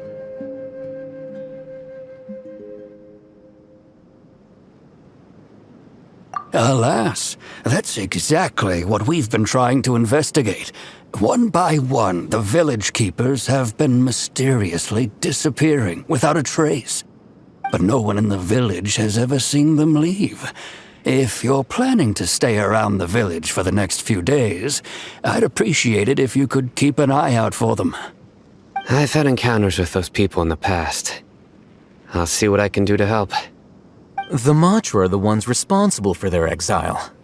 Now that you're no longer with them, are you trying to alleviate your guilt and atone for your past sins? I'm fascinated by how you think. Mock me if you will, but if you are guilty, I will eliminate you, regardless of my position or identity. Oh, you're the former General Mahamatra. You must be an expert in these kinds of investigations. Thank you for your help. Is it because you're reminded of Hypatia? Oh, these poor scholars. First they lose their sanity, now this! We need to help get them back home, safe and sound. But, is it really a good idea to tag along with Sino? You seem like you really don't trust him. I'll be grateful for the assistance. No doubt you will do a better job than some of my former subordinates. Let's start by finding a spot to share what we know so far.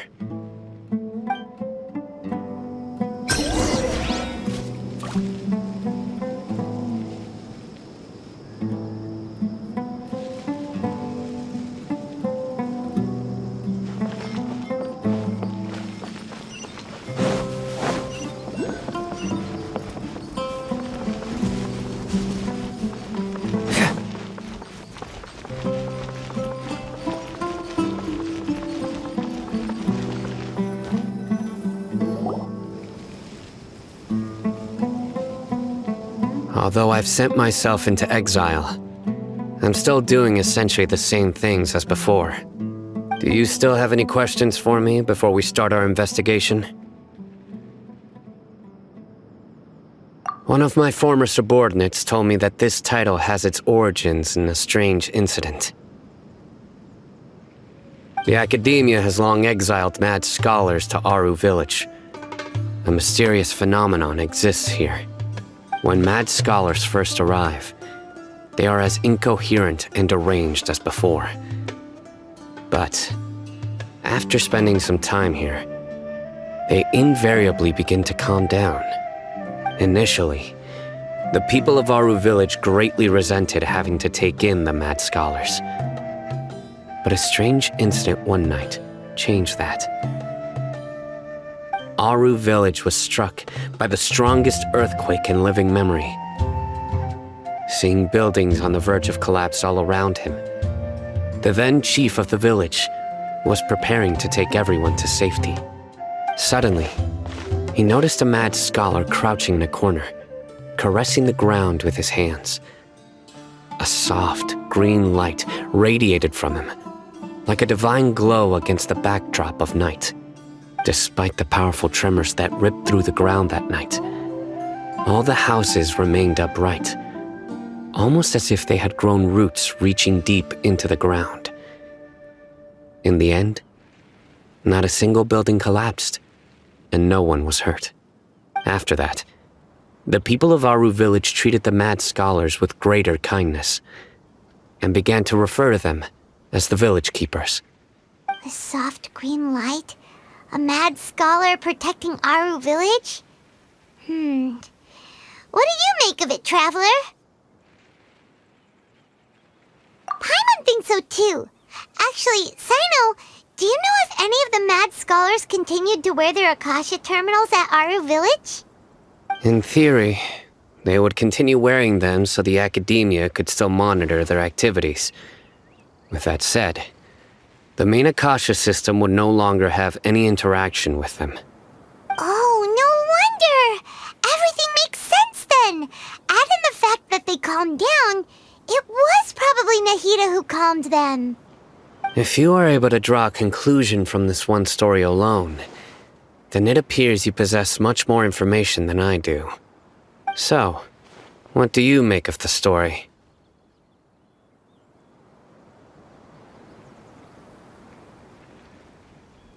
Really? Lesser Lord Kusanali. What? You don't believe us? Lesser Lord Kusanali was definitely using the Akasha to give her power to the mad scholars! No, it's not so much that I don't believe you. I'm just struck by your reasoning. Lesser Lord Kusanali, the current Dendro Archon, is she really active in Sumeru? The Academia has always placed far greater importance on the late Greater Lord Rukkhadevata. They've more or less ignored Lesser Lord Kusanali, and I've never had any reason to doubt their views. In addition, I've never heard any stories about Lesser Lord Kusanali and her deeds. To me, she might as well have been a god that never existed. No way! Nahida definitely exists! She's a... how should Paimon put it? She's a good Archon who's kind and wise, even if she says weird stuff sometimes. I've spent many years interrogating criminals, so I can easily tell when someone is lying. Good! Then you should know that we're telling the truth. That look in your eyes. I've never seen that from a liar. You two really must have met Lesser Lord Kusanali. How can this be? To think, our Archon has been amongst us this entire time. Alright, now it's our turn to put our skills to good use for this investigation. But easier said than done, especially since we don't have any leads. Maybe we can start by knocking on some doors. Excuse me, are you here to help me find my grandpa? Huh? Who are you? By the sounds of it, a resident of this village. My name is Isak. You'll help me find my grandpa, right? Is your grandpa a mad scholar? Hey, don't say that. Grandpa is just Grandpa. Why do you have to call him that? It's not like he's a bad person or anything. The person you're referring to is not a local, yet you are. Why do you call him Grandpa? Grandpa is just Grandpa. He's my family. I heard everything you said to the village chief. Please, you gotta take me with you. I want to find my grandpa. I swear I'll help. I won't be a nuisance. Ah, so you're the one who was eavesdropping on us around the village chief's house. I was planning to go out and take care of whoever it was, but I had a vague feeling that they didn't harbor any ill intent. Whoa! Hatham wasn't kidding about Matra having sharp senses. Sino, he's just a kid. All he wants is to find his grandpa. Let's find a way to help him. Sorry, I was only listening in because I wanted to know where Grandpa went. Honest. If you don't believe me, you can ask Miss Candace. All right. But first, let's confirm the facts with Candace.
Trade anything you own.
is super vigilant. Is this what all the Matra are like? Ah, you're back already. We just wanted to confirm something with you. Do you know a boy by the name of Isak? I had a feeling he'd go looking for you. Huh? You knew this would happen? Yes. Although he tried his best to stay hidden, I still noticed him eavesdropping outside the window. He really wants to get his grandfather back. Isak's parents were both Aramite mercenaries who rarely returned to the village after finding employment in the city. He was raised by his grandfather. Unfortunately, it was only a few years before his grandpa passed away. Isak was still very young at the time, so various families in the village took turns caring for him so he could survive. Later, an elderly mad scholar arrived at the village.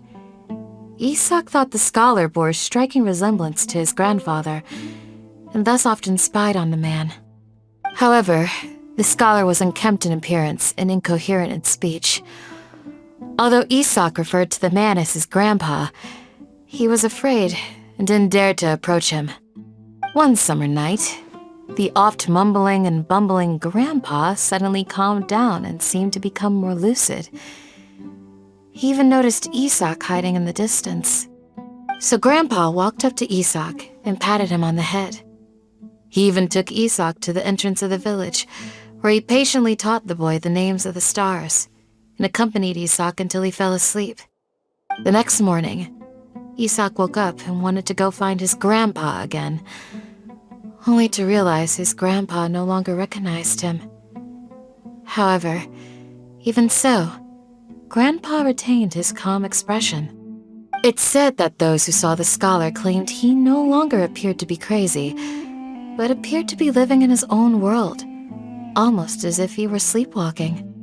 Isak was thrilled that his grandpa was able to find peace and would follow him all the time, asking him things like, "Grandpa, want me to take you somewhere fun?" Or, "Grandpa, could you tell me stories about the stars again?"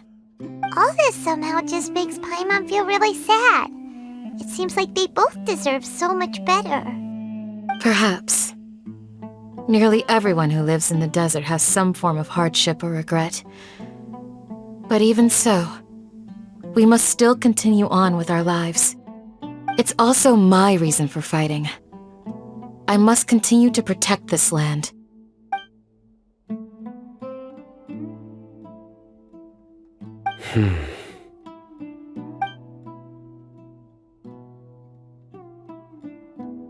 Maybe the people have always had a considerate God watching over them. Huh? What did you say, Sino? No, nothing. As long as Isak keeps his word and doesn't get in our way, we can take him along. Perhaps you are more compassionate than I gave you credit for. Please accept my thanks on Isak's behalf, Sino.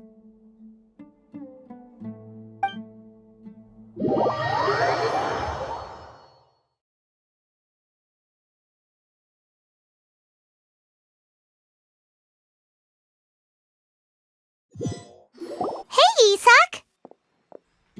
Oh, it's you guys! We've cleared everything up. Let's go find your grandpa. Really? Wow! Thank you so much! Yeah! Alright. Let's ask the local residents some questions first.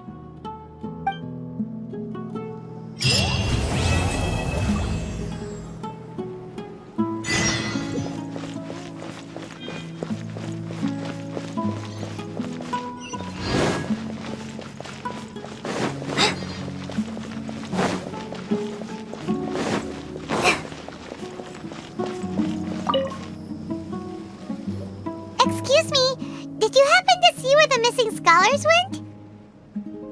You mean the village keepers? Oh, let me think. When I was eating dinner the other day, I saw one of them by the side of the road, muttering away and eating mushrooms and tree roots. They shouldn't go around eating that kind of stuff. Okay. Did you notice anything else? anything else? No, I think that's all I have to tell you. Sorry.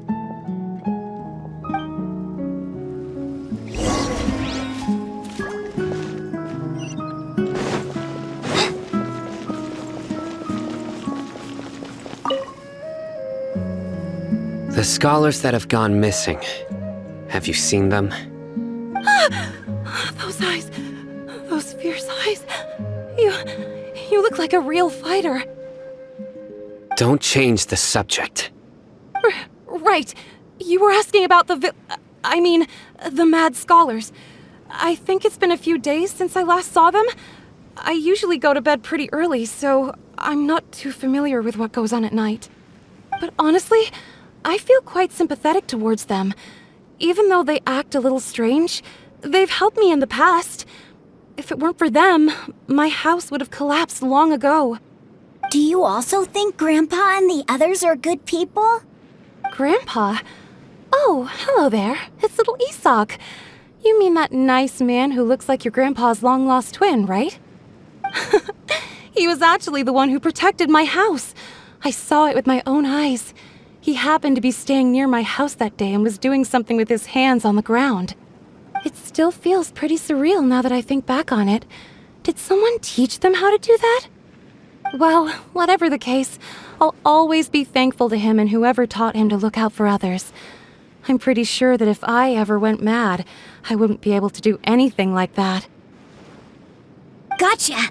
Thank you.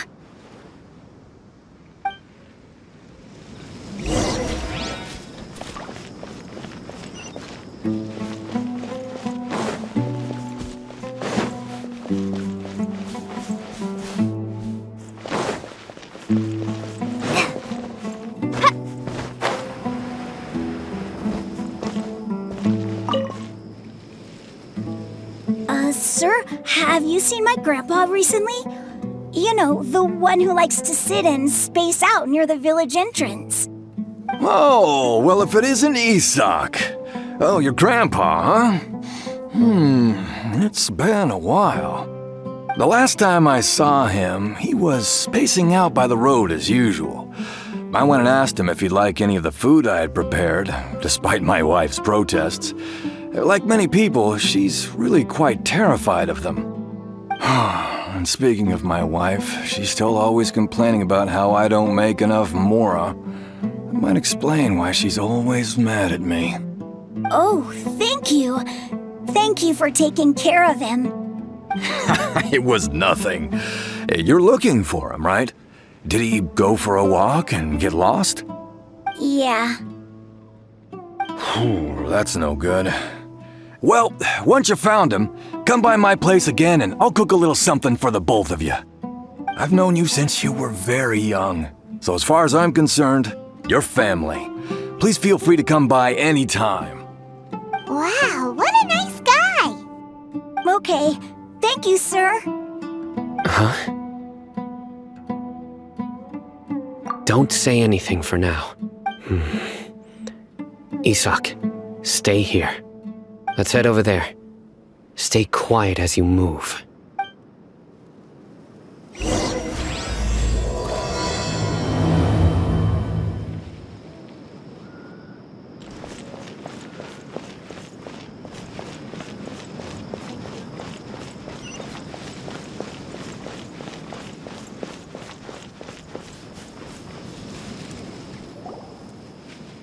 Listen, see if you can make out what they're saying. Have you heard? The mighty Scarlet King, the sovereign of our faith, will soon return to this world. Yes, of course I have. The Scarlet King is the one and only true ruler of this land. I've never believed in any other gods. Still, you say he's coming back, but it sure doesn't feel like life's about to change around here anytime soon. What's your proof? Haven't you noticed? The village has been getting more deranged scholars than ever. Delavar was saying that many people also went insane just before the fall of the Scarlet King's civilization in ancient times. We don't quite know why, but it seems like there's some sort of connection between insanity and the Scarlet King. Isn't it a sign of the Scarlet King's power that all the mad scholars have disappeared? If you ask me, they must have been chosen as the final sacrifice for the Scarlet King's resurrection. Huh. Now that you say it, that does make some sense.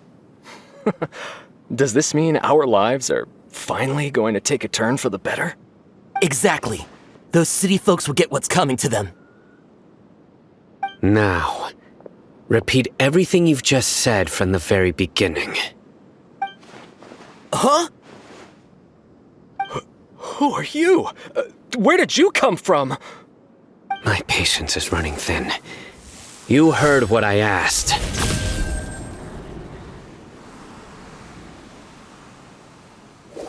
Yeah! Bro, this guy's something else. Just look at his eyes. One wrong move, and he's gonna flay us alive. Let's not get on his bad side, okay? I am no match for this guy. Oh, okay, good sir. What is it you would like to know? Tell me about the Scarlet King's resurrection. Well, I only know a few things from hearsay. I went for a drink the other day and heard others talking about a rumor that the madmen will disappear, and that the Scarlet King will return to this land. I'm not making this up, I swear! Hey, go on, keep talking.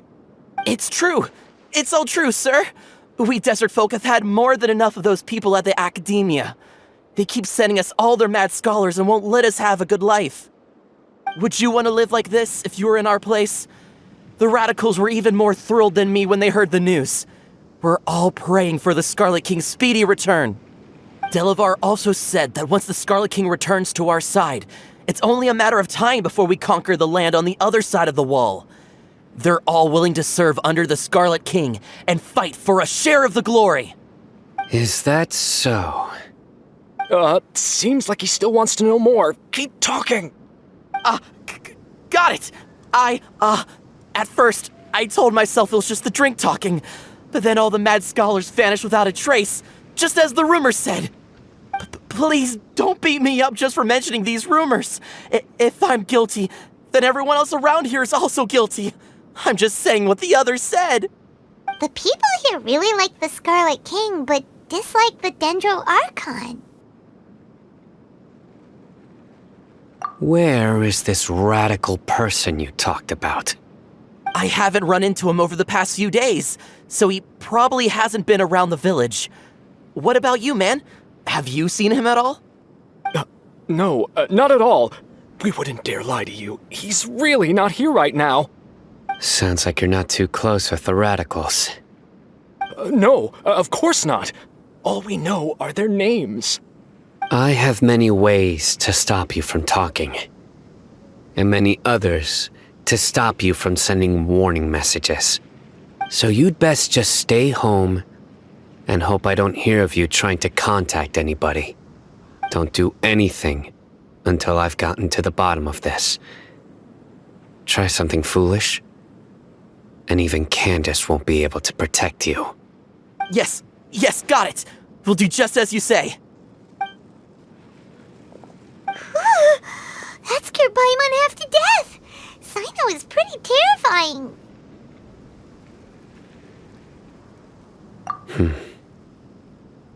He didn't try to reassure us at all. It's like he's used to hearing that. Oh, Paimon bets lots of people have told him that before. I heard that. Sorry.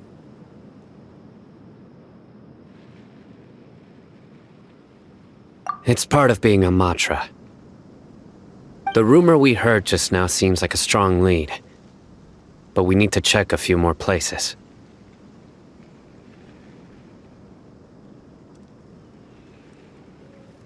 Very well. Isak! I'm here.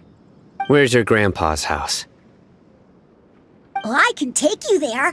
Just follow me.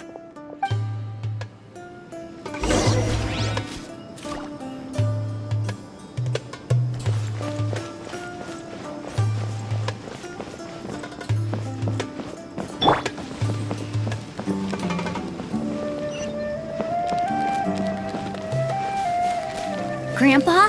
Oh, he likes to be alone. Sometimes he stares at the sky in a daze, and other times he just pokes at the ground with his fingers. Every now and then, he yells out at the top of his lungs, so a lot of people are really scared of him. But he's a good person, really. I know he is. I swear, he's just like my real grandpa.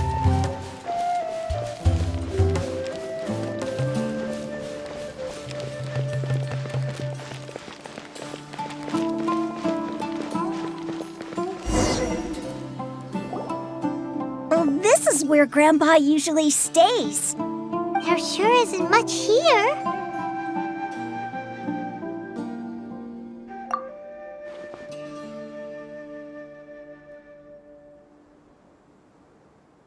No. Incense? Please don't say it's the same one as before. But are you okay? Are you getting dizzy or need to lie down? There's a scent that you can sense, but I can't. A certain traveler here once passed out from that smell. Thankfully, Tighnari saved the day. And then he gave us a long lecture to explain all about how it worked. So, you know Tighnari? Huh? You know him too? Are you two friends? Yes. Now that I concentrate, I can also make out the scent of incense. Wait, surely Tighnari didn't lecture you too? No, no need. Did you first encounter this scent at Tighnari's house? In the forest. From a scholar.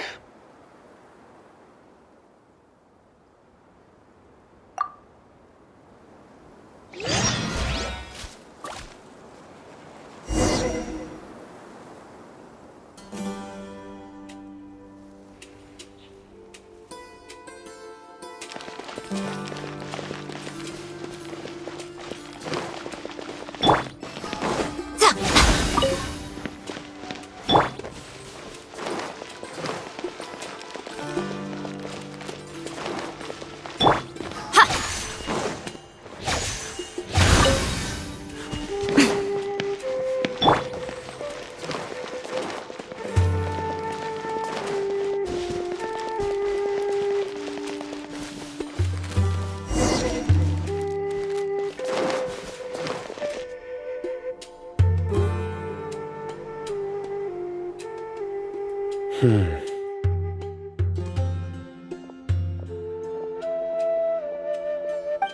are you looking for, Sino? Here it is. Take a look right here. Paimon doesn't see anything. Although the traces have been completely buried in the sand, there are footprints here. From the size and shape, they belong to an adult male. This pattern is a common one from this area. Local shoes. This was probably someone from the village. The scent is quite faint, but still extant. The footprints head in the direction of the door.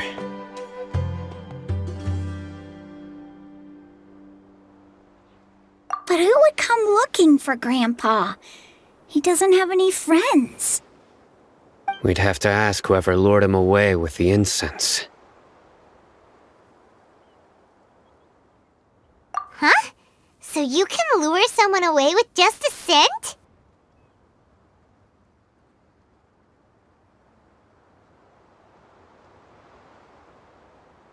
Hey! What's wrong with liking good food? Everyone's got something they love in life. Exactly. Most scholars are fond of incense, since the smell supposedly helps them clear their minds and discover new knowledge. Even deep within the clutches of madness, they still yearn for their knowledge-seeking days, and will follow the scent whenever it presents itself. No, Grandpa. So, someone's taking advantage of their weakness? Huh. Still, why would anyone want to abduct all the scholars? Are the rumors really true? Could the disappearance of all the mad scholars have something to do with the radicals? It's highly likely. Please, you have to save my grandpa. Grandpa's never done anything wrong. Please help him. Sounds like we'd better help get him back. Don't you worry, Isak. We won't let whoever took him get away with it. Let's head to Aru Village and inform Candace and the others about what we learned here. After that, we'll set off to find the scholars.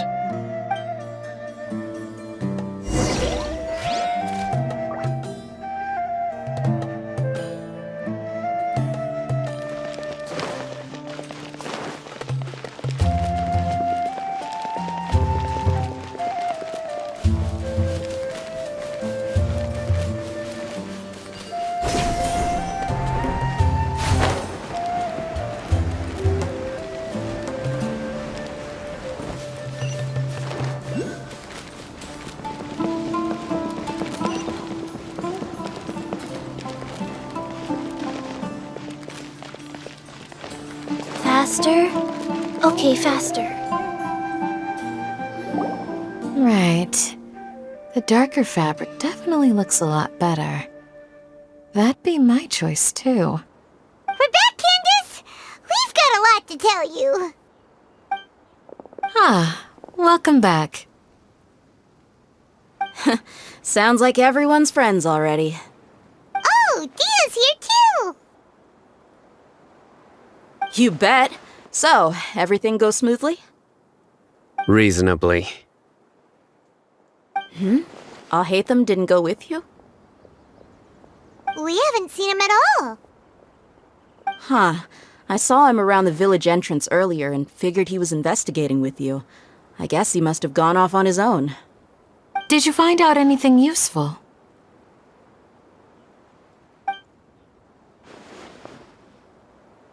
I see. So someone used a kind of incense to lead the exiled scholars away from the village.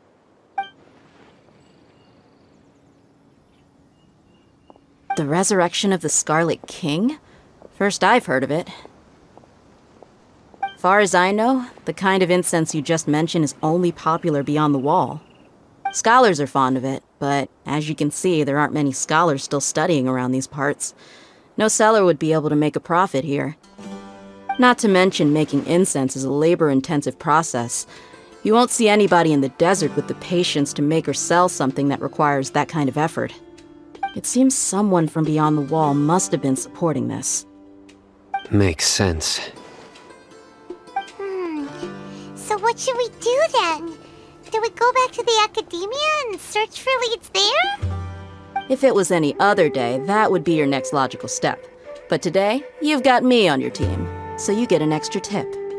Didn't you say that the villager got his news from the tavern? Well, I also like to drink at the tavern, so I know a thing or two about these radicals he mentioned.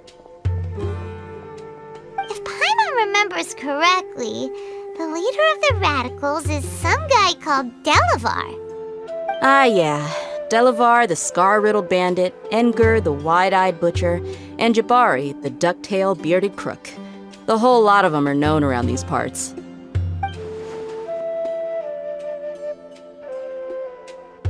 These guys have one thing in common, and that's being broke. The rougher life gets, the more they want to believe in the Scarlet King. Way they see it, the Scarlet King's resurrection is their only chance at overthrowing the academia. Throwing all of Sumeru into chaos is the only way to change the way of life here in the desert. Anyway, that's my guess why they've chosen to become radicals. Tia! You're amazing! You really know this place inside and out!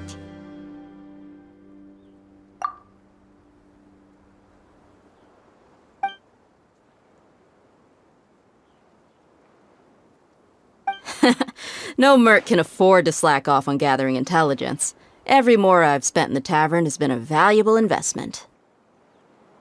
Let's head out. Now hold on, you're staying right here, Sino.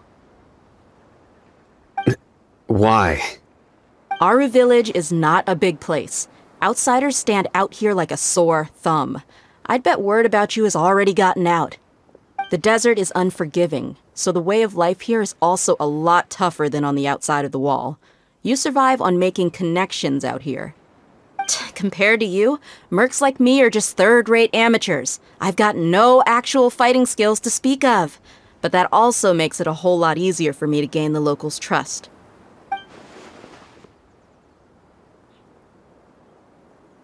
I need to go around and ask some questions, but it'll be difficult if you're with me. Fine. Good, then we've got a plan. The Traveler and Paimon will go to Caravan Rebot with me, and we'll try our best to figure out where the Mad Scholars have been taken. Sino, you'll have to stay in the village and continue investigating on your own. Alright, sounds like a plan!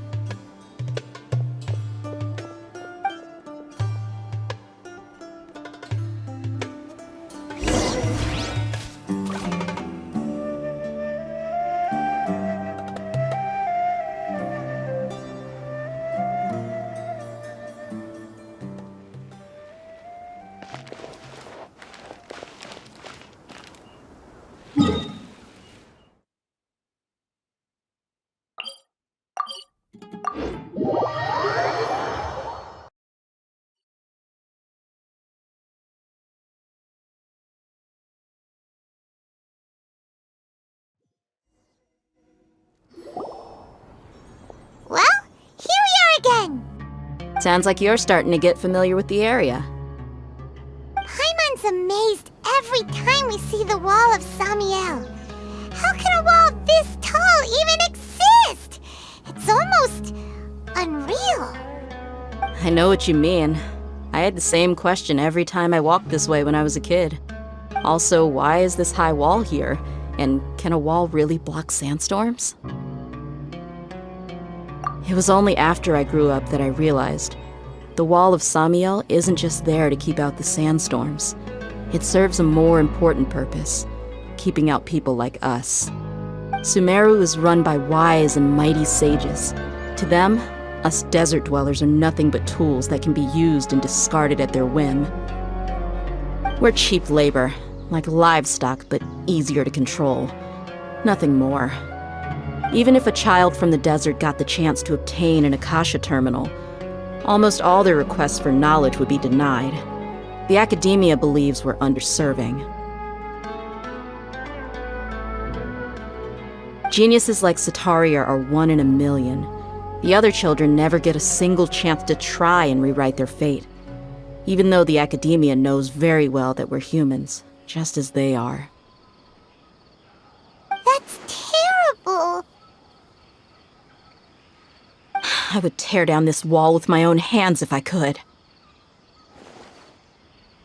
Hey, Dia. You're not thinking about doing anything scary, are you? No, not at all. This place just gets me thinking, that's all. Besides, we're here to procure information, aren't we? Yep, we gotta catch those... Shh. Caravan Rebot is crawling with people, so be careful what you say. We don't want anyone to find out what we're here for. Our mission started the moment we arrived here. Let's go check out the tavern. Maybe we'll find someone I know.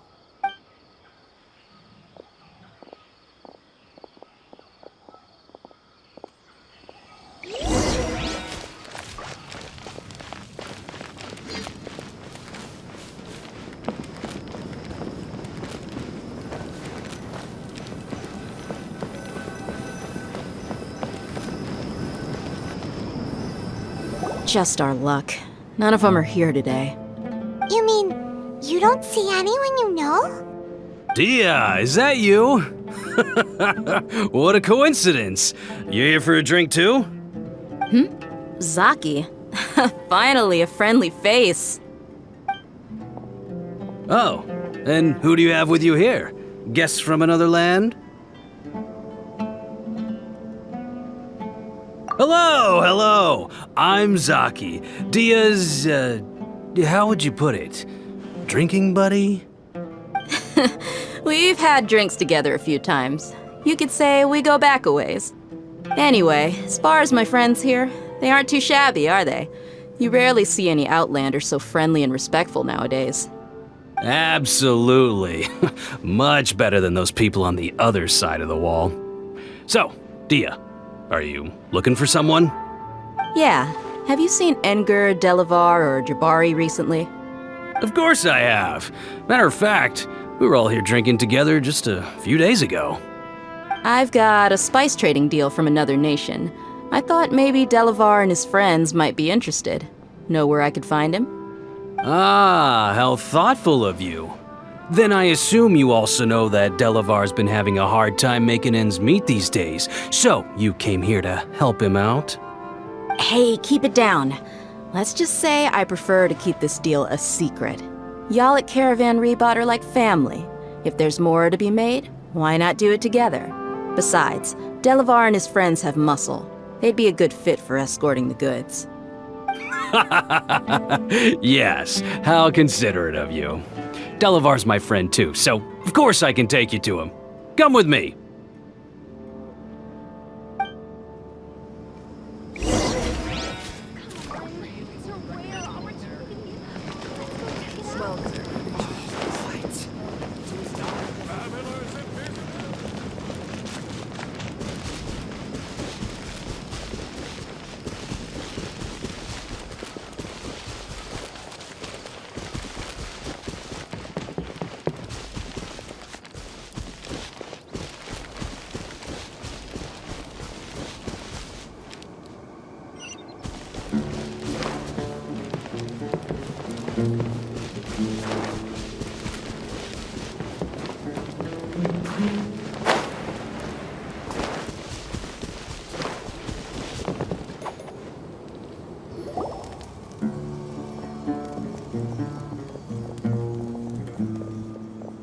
Are we there yet?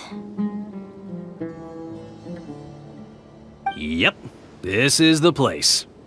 This place is practically deserted. What are they doing in a place like this?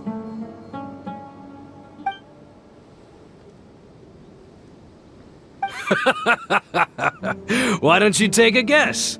Go on, a wild stab in the dark. You're like lambs to the slaughter.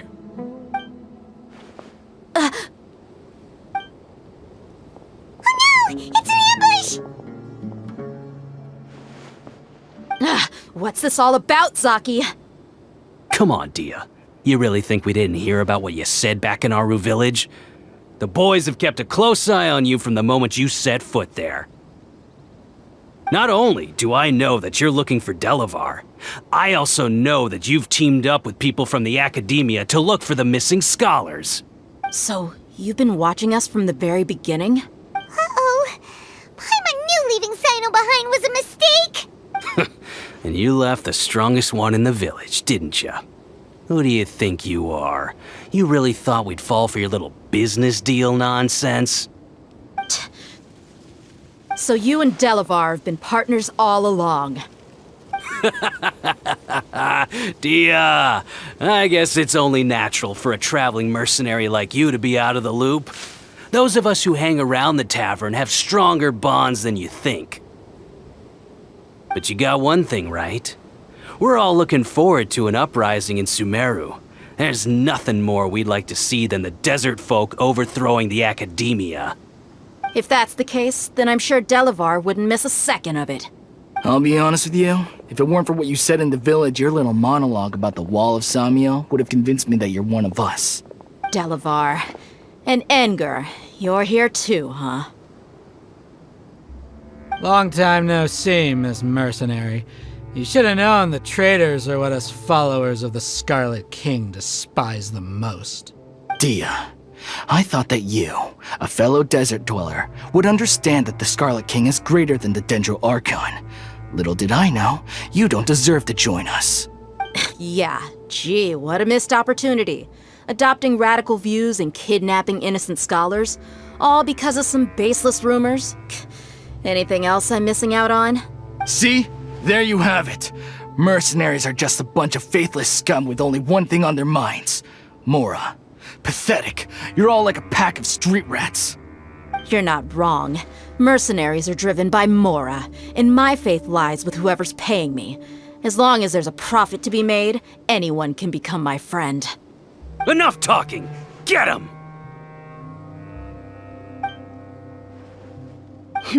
Just as I expected. Let's teach him a lesson, traveler. Following orders. Right here. Get away! Truth hurts! Wheel of life. Right now, right here.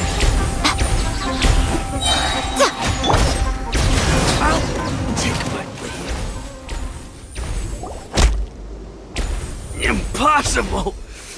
How could you? So, what do you think about your meticulous network now, Zaki? How did you say it? It's only natural for a traveling mercenary like me to be out of the loop. I'm guessing your informant told you that I'm just an incompetent merc with no real fighting skills, correct?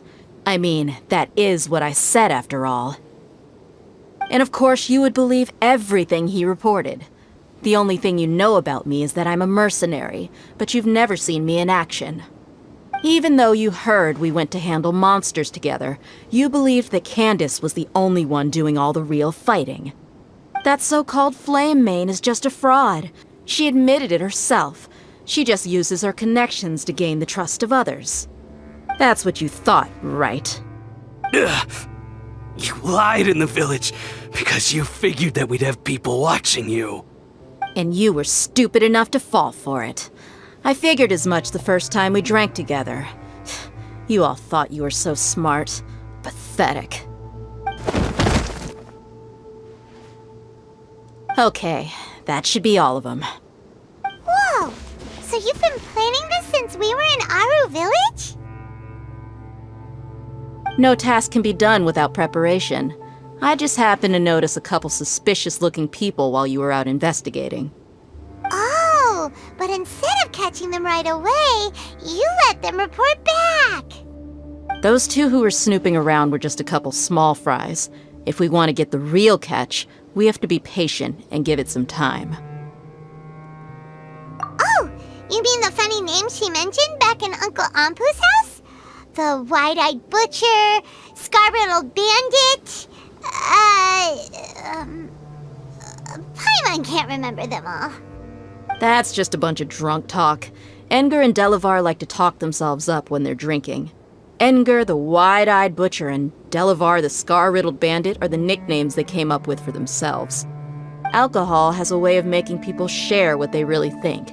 So Edgar and Delavar are always rambling in the tavern about how the Scarlet King is a superior deity. What about Zaki? He's just a numbskull who fell right into our trap. Zaki was probably the best hidden of them all. My initial plan was to find Delavar first, and then try to track him down. That's what you wanted to ask when we were at Uncle Anpu's house, right? Jabari is one of the villagers you talked to. You know, the one who wanted to treat Isak and his grandpa to some food. Wait, so he's a radical too? No, he isn't. I just needed to tack on a random villager name to make the eavesdropper think that I was making some wild guesses based on my impressions. Wow, what a genius idea! Well, that's an expert mercenary for you. Ah, you're too kind. It was straight from the usual playbook, if I'm honest. So, that thing you were saying before, is it really true? About what? About how mercenaries only care about Mora, and that anyone's a friend as long as there's a profit. Does that bother you? What makes you so sure?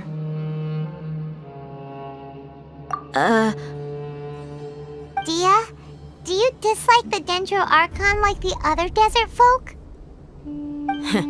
You two are pretty sharp. No, I don't have anything against the Dendro Archon. I've heard a lot of nice things about the Lesser Lord from Dunyarzad. I can understand her devotion and gratitude. Dunyarzad's just an ordinary person. There's no way a god would be so involved in the lives of everyday people, unless they were truly compassionate. I've begun to realize that the sages are behind everything that's happened recently.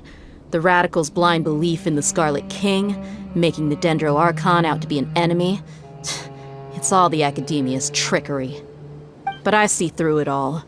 And unlike them, I can never be hostile towards anyone who's never done anything wrong. Dia. Anyway, looks like we're done with business here. Traveler, lend me a hand. Let's tie him up and bring him to the village.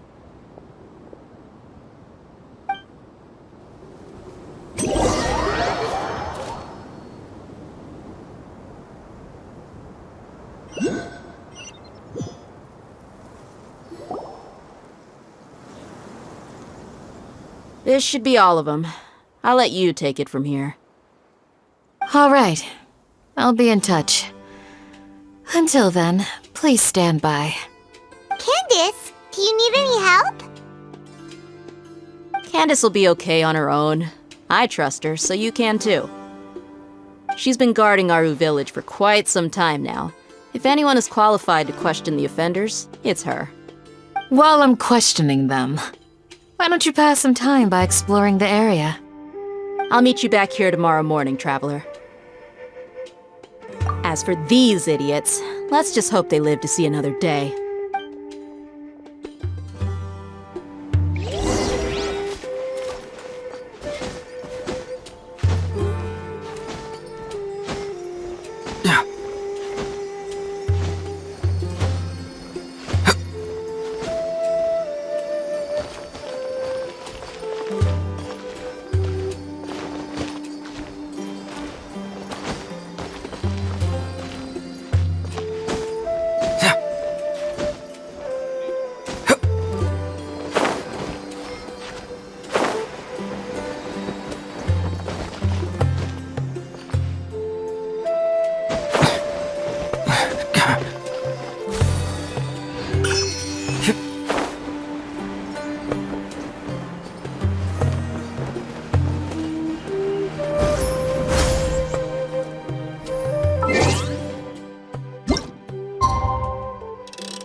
Right on time.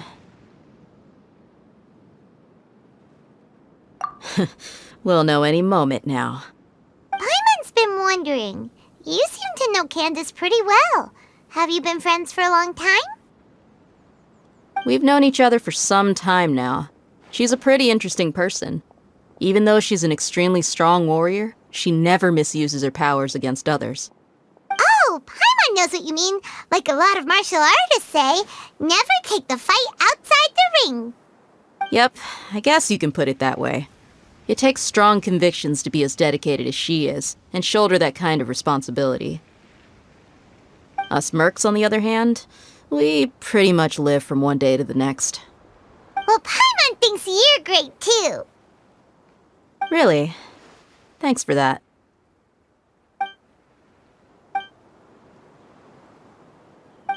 Oh, Sino's here, and he's pretty early too.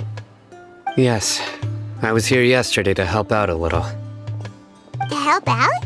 By doing what? Sharing some interrogation techniques. Oh, you mean you taught Candace some more persuasive methods? Right. Come on in, everyone. Come on, let's go inside.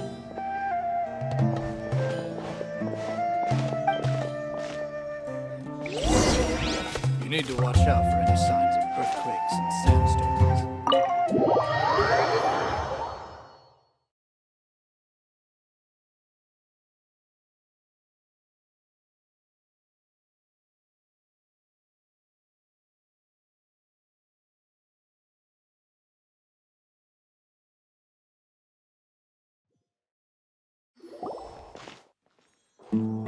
Candace, where?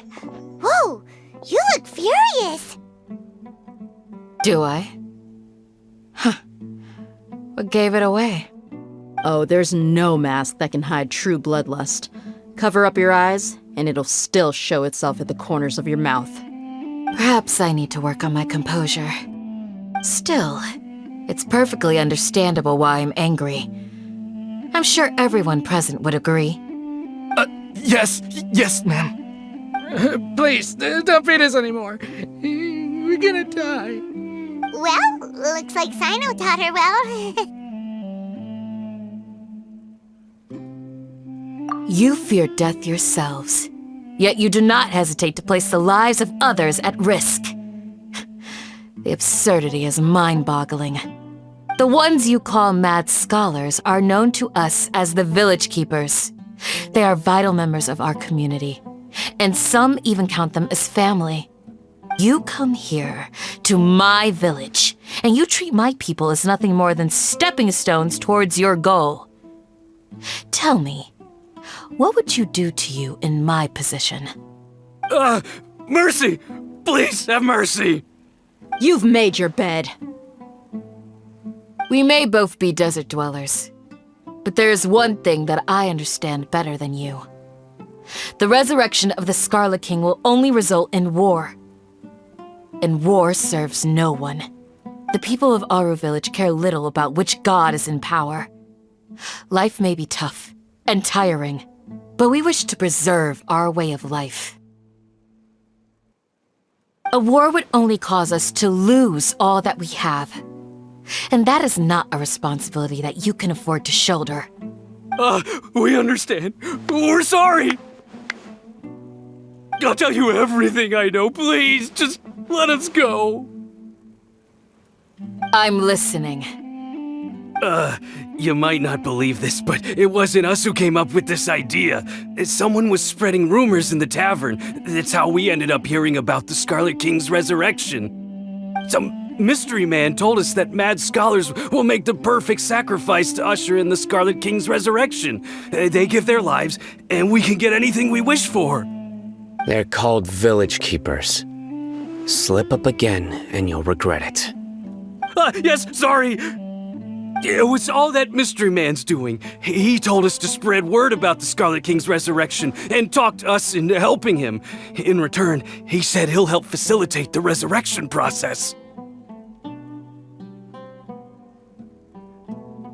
I'm not sure. That's one. Huh? One what? Strike. You get a total of 3. Then, you die by my hand. Wait, I'm telling the truth. We don't know anything. It was all him. 2. He got us to lure them out of their houses in the night with some kind of incense. We take them to a junction outside the village. Then the mystery guy takes them from there. You gotta believe me, please. I'm telling the truth, I swear. Just ask them if you don't believe me. That was indeed the truth. Traveler, go on.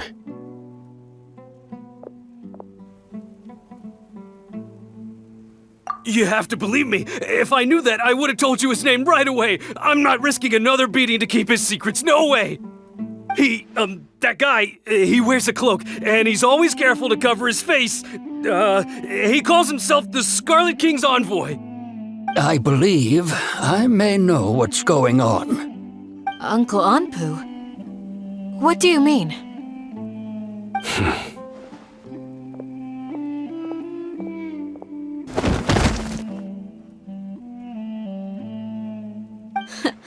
Smooth. Okay, speak. If my suspicions are correct, this mystery man they speak of could be from the Academia.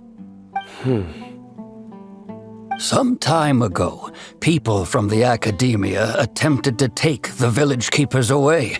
I refused, insisting that they are part of our community.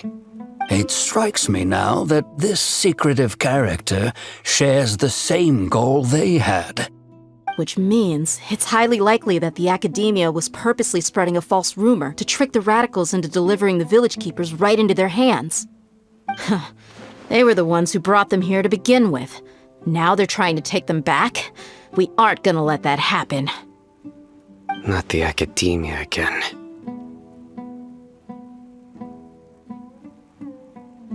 Just as I thought. But what could they want with the village keepers? People are nothing but tools in the eyes of the academia.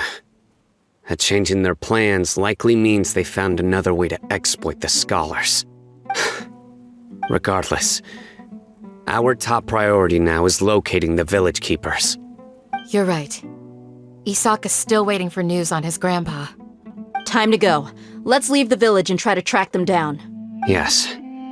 Pack up and get ready to leave. You got it. Candace, I'll let you deal with the radicals.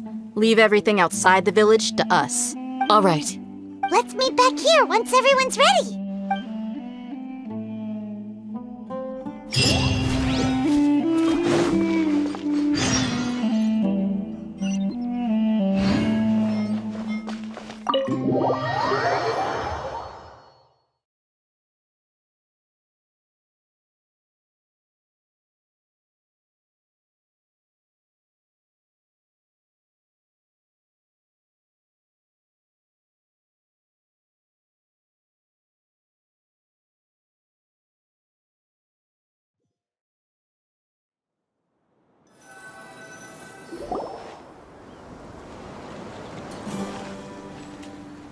Let's get some food in us and then we'll... Whoa!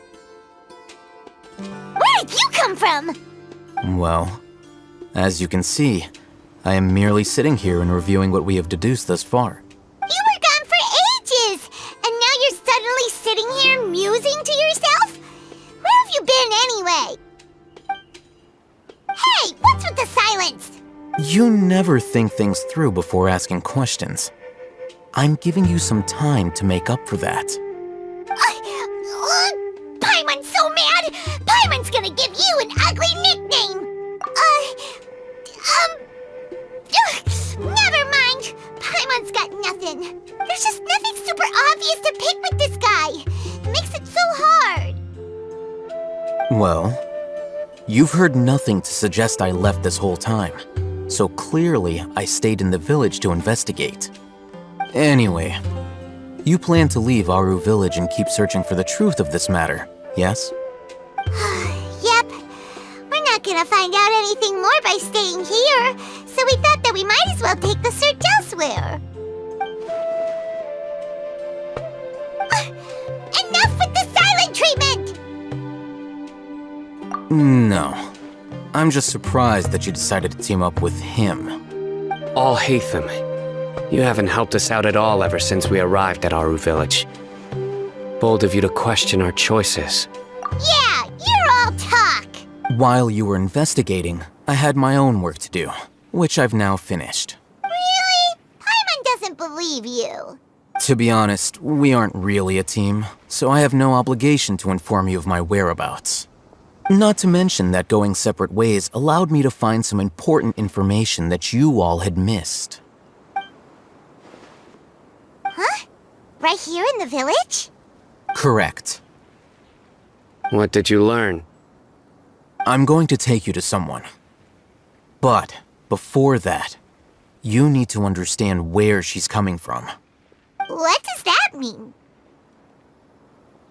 How do you think the residents of Aru village feel about what we're doing?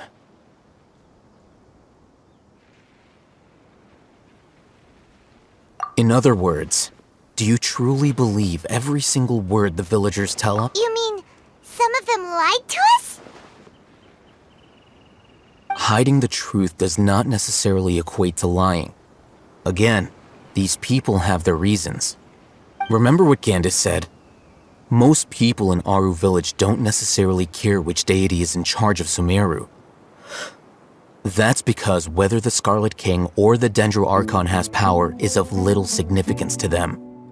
By contrast, the perils of their daily lives are ever-present concerns. They won't simply share everything they know with you without good reason. That's why you believed there was no further information to be found in this village.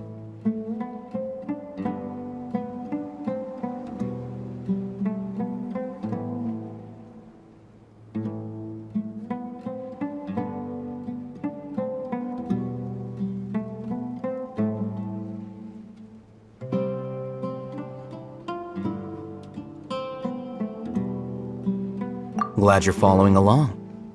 Among those you have talked to, there's someone who was consciously keeping you out of the loop. In fact, she's been observing your every move since you arrived. The reason being, to someone who only wants to live their life in peace, any external factors introduce unpredictability into the equation.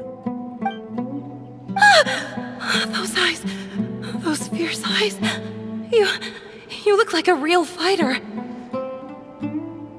Don't change the subject. It's quite obvious that she's intimidated by Sino's authority and strength. Right. You were asking about the mad scholars. She corrected herself mid-sentence because she's aware that there are Scarlet King fanatics in the village. If she sounds too friendly towards the village keepers, she could easily make herself the radicals' next target. I think it's been a few days since I last saw them.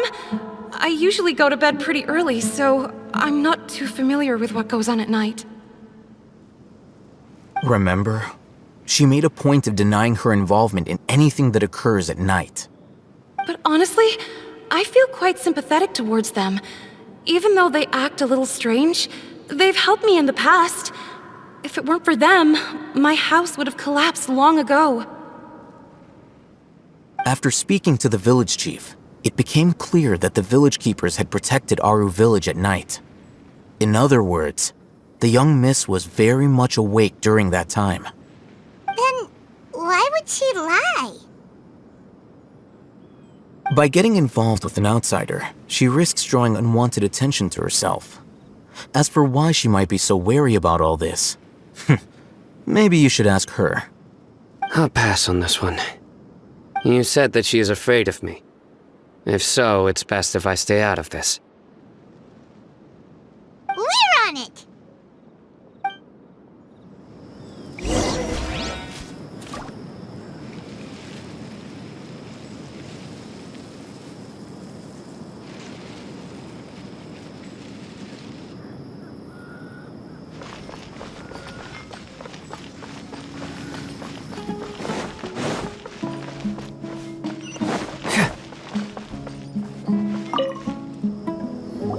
Miss Shawnee, as we discussed earlier, I've brought someone with me.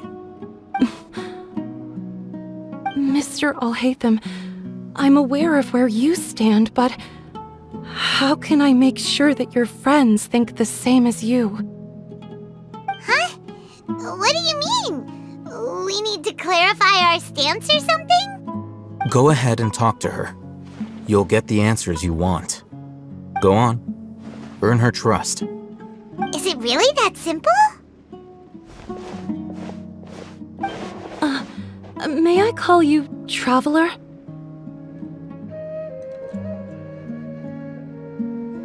Hi, Traveler. I want to ask you something. Do you think the resurrection of the Scarlet King can truly change Sumeru for the better? Why's that? That's very similar to what Miss Candace says. I know you two are friends. That's why I'm willing to talk to you, even though I do have some reservations. Before, I wouldn't even have the courage to ask something like this. Traveler, do you believe our lives will get better?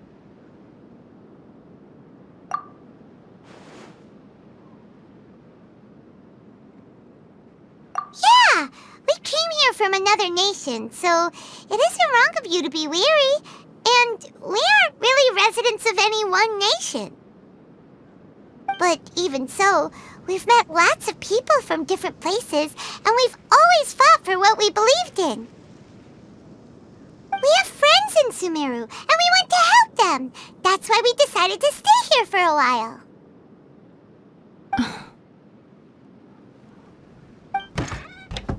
I want to trust you. My apologies for posing my questions like that. To be honest, I didn't expect you to come back for more information. Alhaitham told us you have your reasons. It's okay. We understand. The fact is that only one side of my family is desert folk. I don't really fit in anywhere in Sumeru. Some believe in the Dendro Archon, while others believe in the Scarlet King. I don't belong to either side, and neither side would want me. Speaking of which, the radicals mentioned that they despise traitors. Do they just think that anyone who's different from them is a traitor? Yeah. Some people can be so narrow-minded when it comes to bloodline and beliefs. It makes no difference what I say or how I behave. I'll always be suspected of having ulterior motives. Slowly, I just stopped talking to people. I pretended not to hear or see anything. All I want is to live my life in peace. And then it happened. The village keepers who had helped me disappeared with no explanation, and I didn't dare breathe a word about it to anyone. Until now. You can tell them. I'm sure he'll keep your secret. All right. I'll tell you what I told Al-Haytham. I actually have a sharper sense of hearing than most. Sometimes, I hear strange crying sounds in the night. There are ghosts? Perhaps. I'm not sure. It's faint, but it's definitely the sound of crying. It comes from far away in the distance, and always carries very raw emotion. It used to be louder and more frequent, but ever since you arrived in the village, it doesn't seem to happen as often, and when it does, it's much quieter. I have to focus really hard to make it out. I confirmed this with the guards on night duty. They also have someone with a good ear, and he's heard similar sounds at night. But, because we're in the middle of a desert, he would rather believe that they are the cries of beasts than ghosts. There's really nothing around these parts, except for an old hospital not far from the village. I think they used to use it for treating Elazar, but it's been abandoned for years. Yeah, let's go!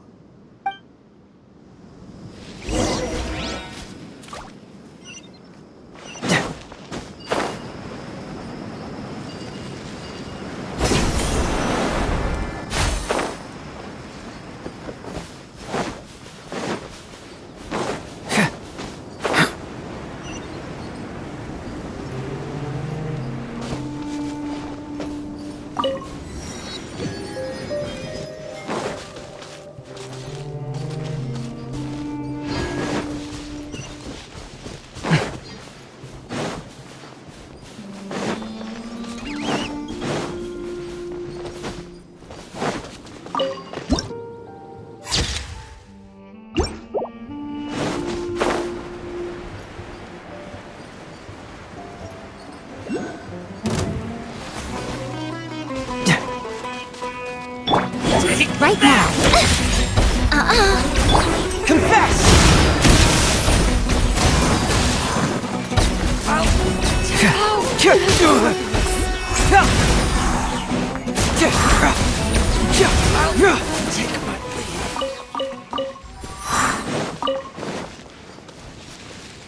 Oh, is this the place? Oh, it's in terrible shape, and there's sand everywhere. Empty and forgotten. An ideal place to hide people.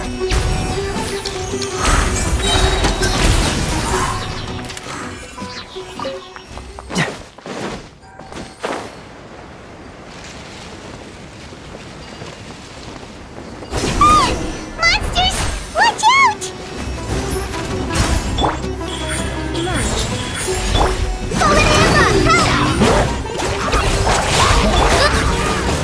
Keep moving!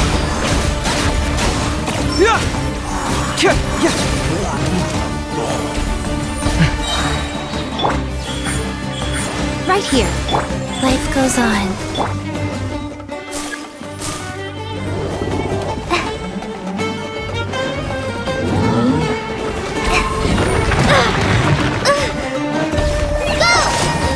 Emerge. Right now. Right here.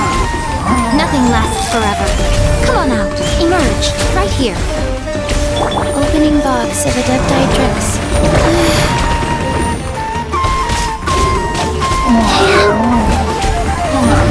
Wheel of life.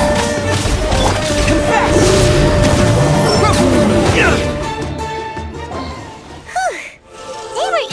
feel it than Paimon had expected. Super strong bandits? Or monsters taller than buildings dropping out of the sky? Or, something like that. He looks super serious. We gotta stay on our A game too. This is the one.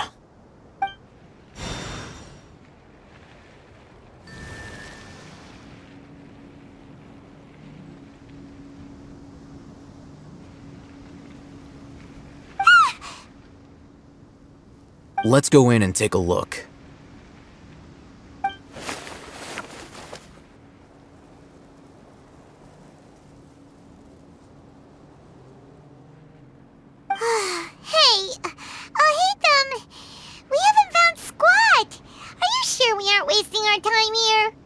Patience. Shawnee says she only hears the crying at night.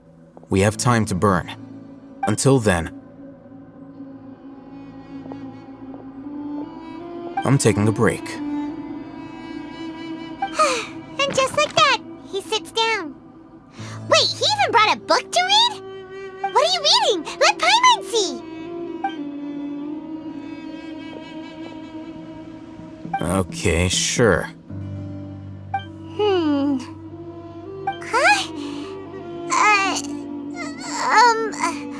The natural position, which is the positional propensity of an entity in natural motion in contrast with an object in forced motion? Huh? When free from external influences, every entity displays the tendency to follow its natural trajectory? So, you got that? Oh, Paimon gives up. You keep reading your book. See ya! How is he so relaxed? Look at him, reading an impossible book in a creepy place like this. Hey! Paimon's your Tibet travel guide. Paimon knows plenty of useful stuff already. And anyway, it's not Paimon's fault that the books people read in Sumeru are so complicated.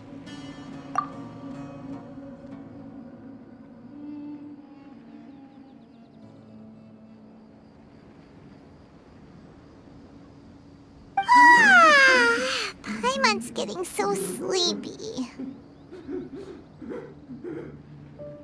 Huh? What was that sound? There it is. It's coming from that direction.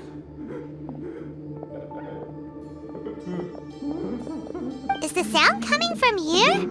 Huh. Paimon's not seeing anything.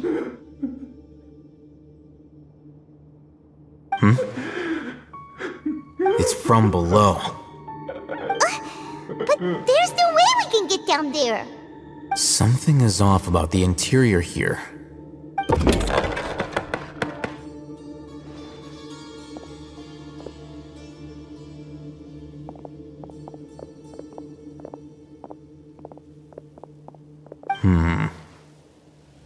As I thought, there's a hidden structure. Whoa! It's like they tucked another hospital into this one! Oh, it looks like there are other mechanisms around here. Let's keep exploring.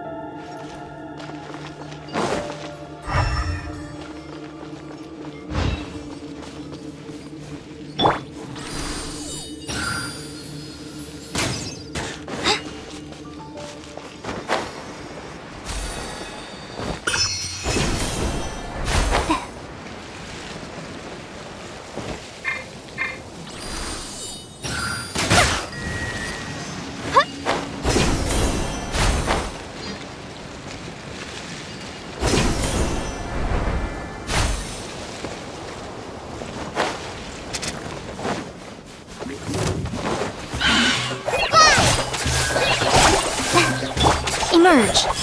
Right here. Really? Bring it on!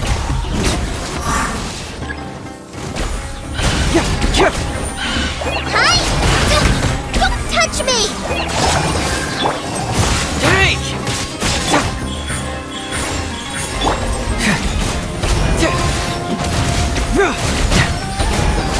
I got a situation! Cyclone!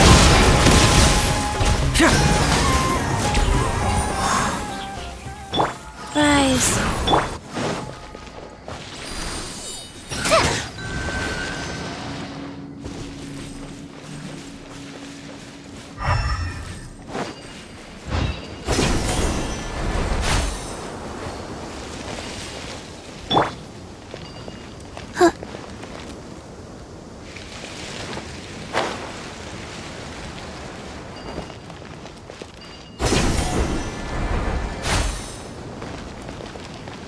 Life goes on.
I'm feeling all right today. I'll take the... Huh? Look! There's someone over there! Good idea! Let's approach him slowly without alarming him.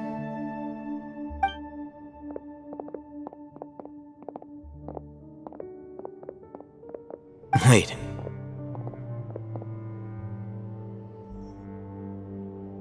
You're... He can't speak, and his eyes are unfocused. But he looks too young to be anyone's grandfather. Also, why is he the only one here? Didn't expect to see him here. You know him? He's Razak, a senior of mine at the Academia. He's a scholar too? Is he the kind that holes up in a forest and mumbles stuff about training? No. And that's the problem. Razak was never involved in any of those things. He never trained in the forest, let alone reach Satyavada life.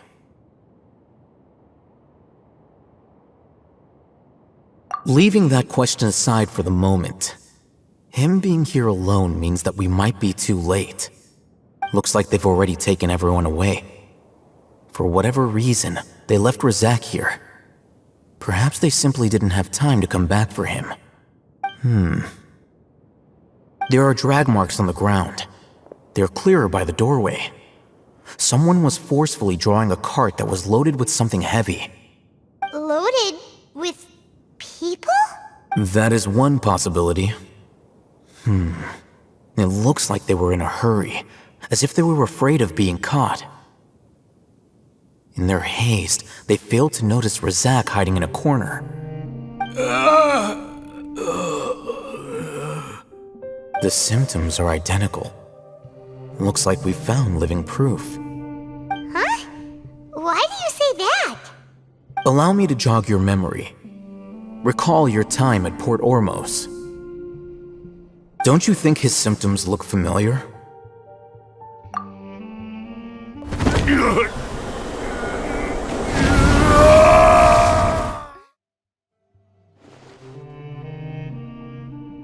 Oh, now that you mention it, they're acting the same way.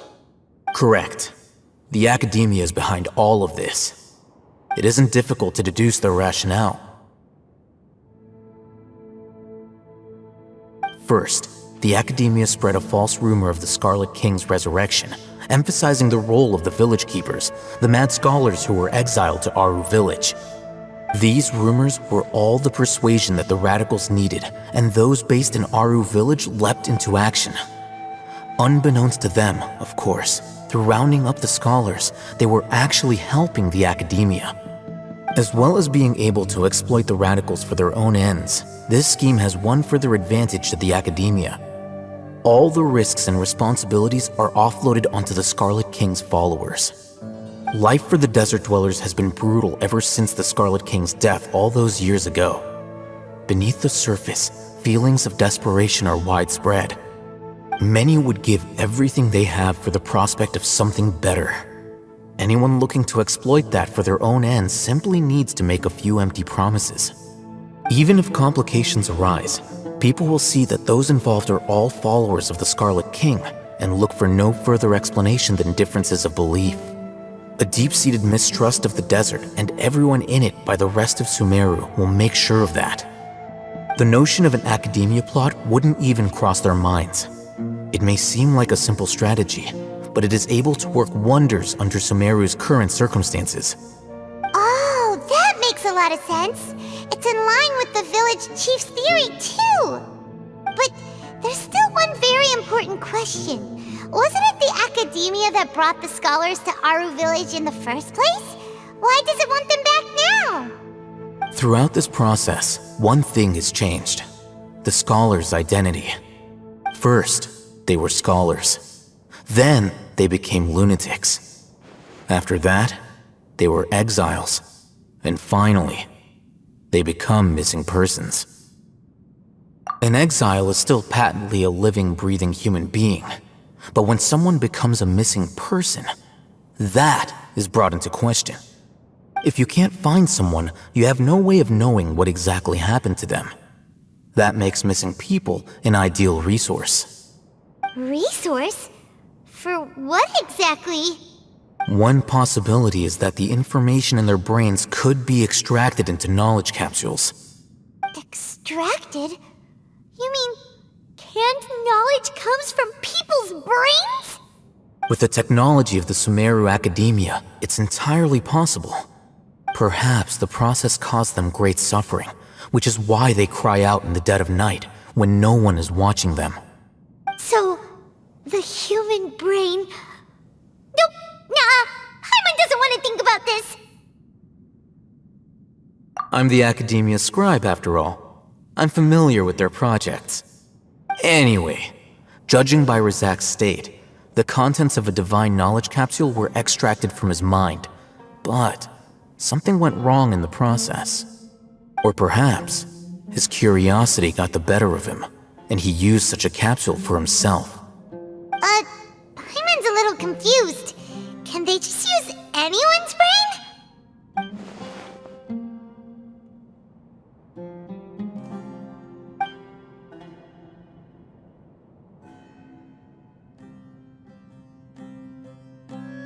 The look on your face tells me you've realized the answer.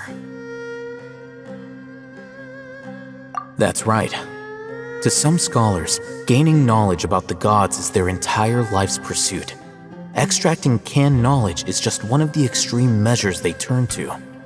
However, I can't help but wonder, what do they seek to gain from divine knowledge? The Academia is going out of their way to look for forbidden knowledge, but what is their ultimate goal?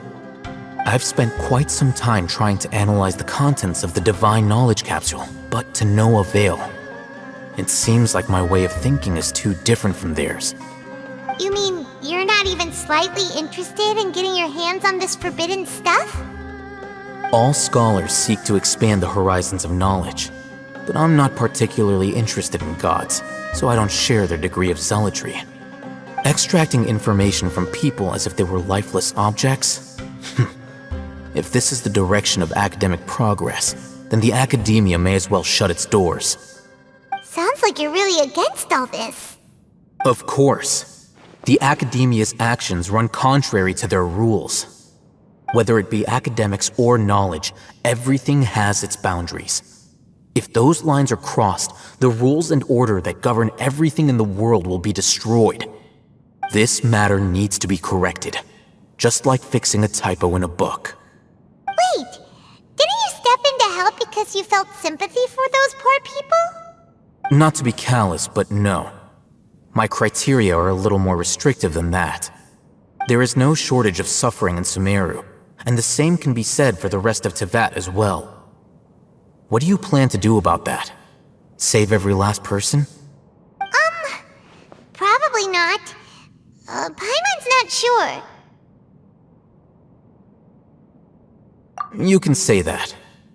Simply put, I don't blindly place my faith into strength or heroism. I do what I want. The divine knowledge capsule is something I want to investigate in full. That doesn't mean I'm willing to take action for the sake of a few strangers.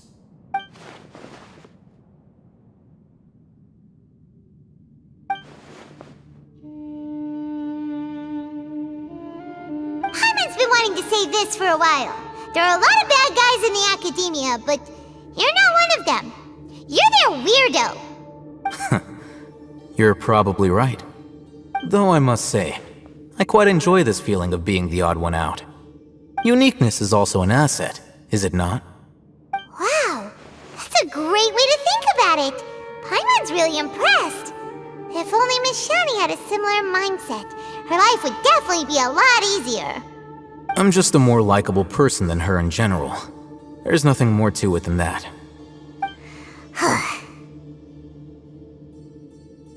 He won't last long if we leave him here. Let's take him with us. We'll work out our next step after we return to Aru village.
We're back! You must be tired. You should rest and take some water. What's the situation? Who's this?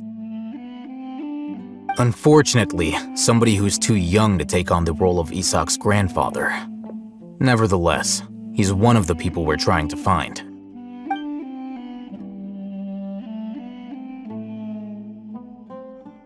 So, at one point in time, the abandoned Elazar Hospital served as the Academia's site for extracting divine cant knowledge. Yep, pretty much! Their plan must have been implemented at some point before we arrived at Aru Village, since divine cant knowledge has been in circulation for a while now. Yet, they fled once we were headed to the village, almost as if they knew we were on their trail. Why is that? Yeah, why is that? We may have a mole in our midst. One of us could be secretly revealing our whereabouts to the Academia. Huh? Are our friendships that shallow? Looks like none of you have realized wherein lies the issue. Sino, you're the reason why they can predict our movements. Wait, what's that supposed to mean? Choose your next words very carefully. It is simply a logical inference. I have my reasons. So what you're saying is, Sino's the mole. Interesting. And here I thought you were the most suspicious one, Al-Haytham, since you were always acting alone. I know. You have a point. But I realized something as we were returning from the hospital. Sino isn't like any of us. What are you trying to say? Do you still remember who you are, General Mahamatra? As a Matra, you are no doubt privy to certain kinds of information. Before you can take action against someone, you are required to have all the facts available, including the less than savory details. Simply put, the Academia has traditionally allowed you access to a wealth of sensitive information. Knowing their modus operandi, wouldn't you expect them to take precautions against you? If you want to raise a vicious wolf, you need to make sure that you can avoid its bite. The Academia is monitoring me? It's not that simple. The Academia has eyes all over Sumeru, but they have a special protocol for dealing with you. Every so often comes a Nyagarbaha Day. On this day, the Academia enters new information into the Akasha through knowledge capsules. I remember seeing the thick notebook next to the control panel once. Its contents were all about the General Mahamatra, his activities throughout the day, preferred methods of enacting judgment, everything. You're saying that the Academia entered my information into the Akasha too? But what's the point in doing that? My actions aren't important enough to be added into the Akasha. The Akasha is capable of computation. The Akasha's algorithms are entirely capable of predicting your movements using the data entered. When you would depart, the route you would follow, your destination. It knew all of this. It predicted my every move. The Academia has been watching you longer than you think.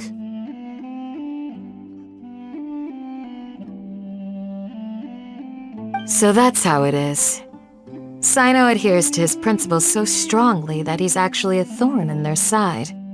Tenacity of will and steadfast faith are worthless to the Academia. They need scholars who are easily pliable and mindlessly go after anything they can profit from. Sino, don't take it to heart. This just proves how much of a trustworthy ally you are. They escaped because of me. Don't blame yourself. It's not like any of us would have known. I have an idea. If they predicted my movements, then I might be able to guess where they went. Whoa, you bounced back fast. There is always an opportunity for safety after danger passes. Oh, so that's how it is! Paimon gets it now! If the Academia is trying to avoid Sino, then the safest place would be... Yep, that's right! They'll want to proceed in the direction opposite of where I'm going.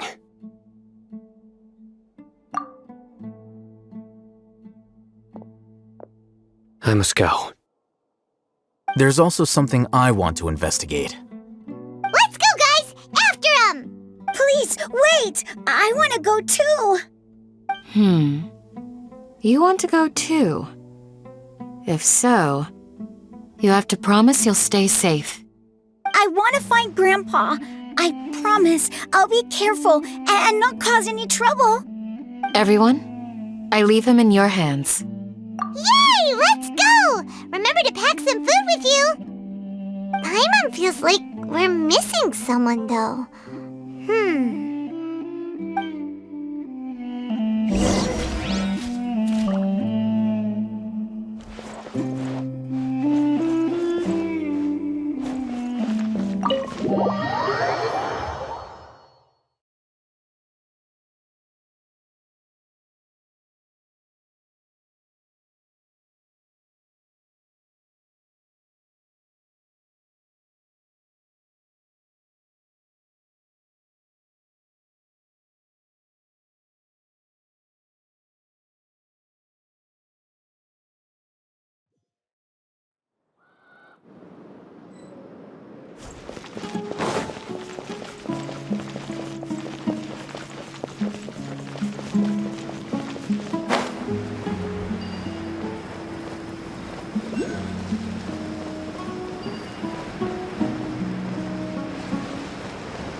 So, where do we go from here?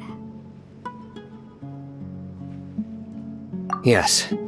After leaving the village, we should head straight toward the desert.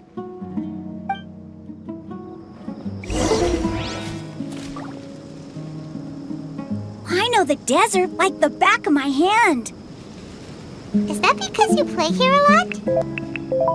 Yep. One time, Grandpa almost got lost in the desert, but I was the one who brought him back.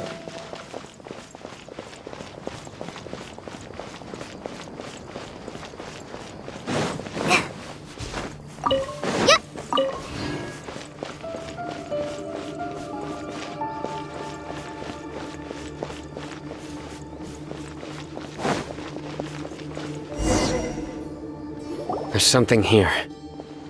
What's this? It's buried in the sand. Looks like we'll need to roll up our sleeves and do some work. And Paimon thought running around everywhere was already enough work. Okay. So, we have to dig it out? Whatever's down there, looks like it's buried really deep.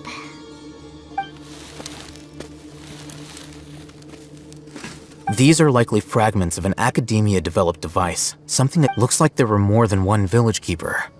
They must have been escorted this way because there are device fragments scattered around here. Let's split up and search the area. Chances are that we'll find other things nearby.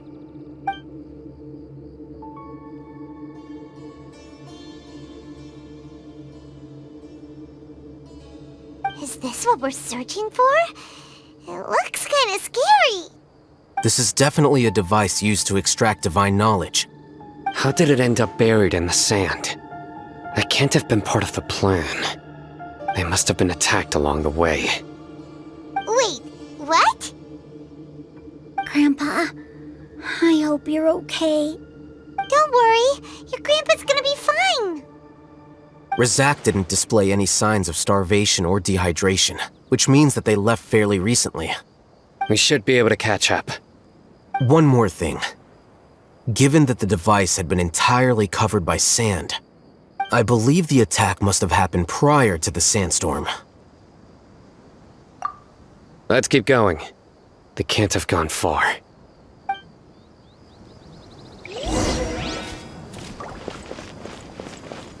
Ugh, but running on sand is so tiring.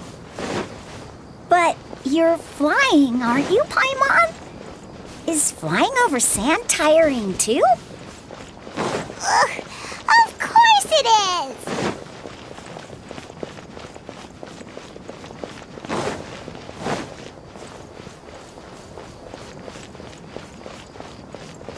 Voices, over there. It sounds like an argument. Whoa, you have really good ears. Don't get any closer. They'll notice us. Dia's talking with the Eremites? Very interesting. Let's listen in. If you had informed me sooner, there'd be plenty of room for us to... You're one of us. We would never lie. Scholars. You don't know as much as I do. Need me to... I knew it. That's our Dia. Dia? Why would you... Dia! Hey, what are you doing? Huh? Didn't you say you'd help me find Grandpa? Why are you on their side? Well, look who's here. Ain't that something? This complicates things. You've betrayed Aru village?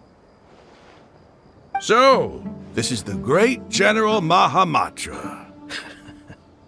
Dear, you'd be better off as my assistant than hanging around with this motley crew. Seen for yourself, I have the means and methods, and my ideals are far more admirable than theirs. I'm not the type that's easily swayed, Raman. You of all people should know that. Wait, what's going on, Dia? Whose side are you on here? Shut it, Paimon. It doesn't matter. Whichever side you pick, nothing could deter us from the grand mission of resurrecting the Scarlet King. Once our Lord of Old returns to this land, we will have a new beginning. Face the facts, Raman. It's not gonna happen. You should understand that more than anyone. Have all your years as a merc taught you nothing about placing hopes in a ruler? I'm a desert dweller and a proud follower of the Scarlet King. Whether I live by the edge of the sword or in peaceful comfort, my soul will always carry this conviction. It's not too late yet. The village mad scholars aren't gonna bring the Scarlet King back to life. You don't understand, my dear lady. Pursuing our faith is our purpose in life. Even if the chance of success is 1 in a million, we must be willing to give everything we have. Even if it'll expose you to the academia? Even if they end up disbanding the Eremites? Your Eremites, which you've worked so hard for all these years? Yes. We've waited a long time for this day to come. The sun and the moon no longer shine here. All you see now is cracks in this desiccated land. But fate has finally dealt me a hand to play against the academia. With these scholars in our custody, we'll stomp the Academia's forces and fight our way beyond the wall of Samiel. Ridiculous. Think about it. The Academia controls the entirety of Sumeru. Your powers are negligible in comparison. If you still don't believe me, then try asking these two men. They're also against the Academia, but neither of them are as arrogant as you are. They look more like pawns of the Academia to me. Why would I listen to anything the people of Greater Lord Rukkhadevata have to say? Filthy traitors. Your god abandoned all honor and betrayed the Scarlet King. We desert dwellers will never trust the likes of you. It's impossible to communicate with someone so hostile. Perhaps we should. Do you really believe that by kidnapping the scholars, you'll be able to negotiate with the Academia? These people have no value as bargaining chips, but I could be persuaded to take their place as your next hostage. These scholars were exiled from the Academia. I, on the other hand, am their current scribe, and will be a much greater asset to you. Wait, you can't be serious. So, you want to trade places with the hostages, do you? Precisely. Any wise person would gladly accept my offer. What are you thinking? What if they decide to kill you instead? Well, that would be bad luck for me. However, I'd get the chance to observe the scholars, perhaps even find out the truth. Think you can talk me over with that confident look of yours? I'm not trying to persuade you. I'm using this as a means of joining forces against the Academia.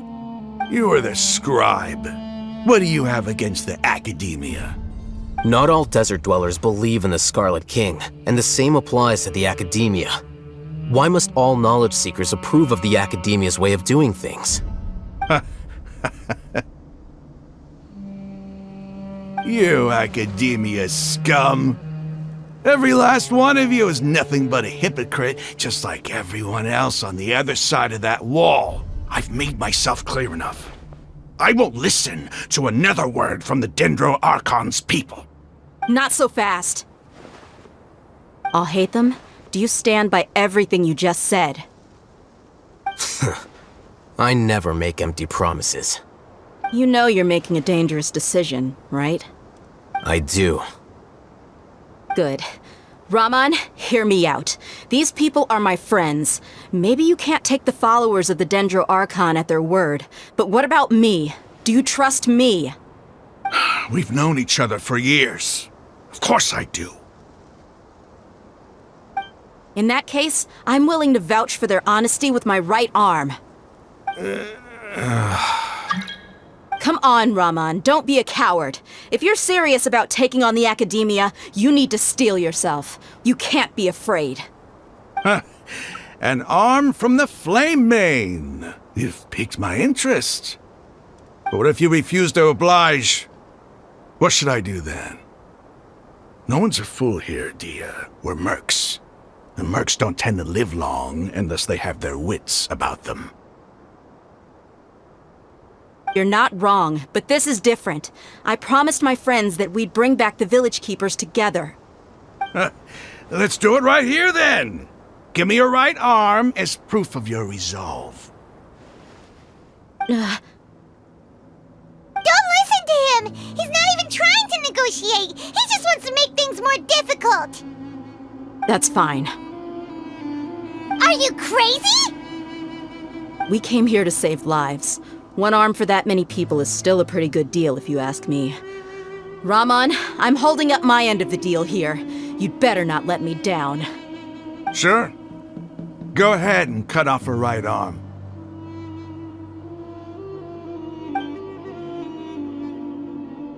No! Dia! What are you gonna do? Think of something! You don't have to go this far. That's not for you to decide. Do it! Dia! Run!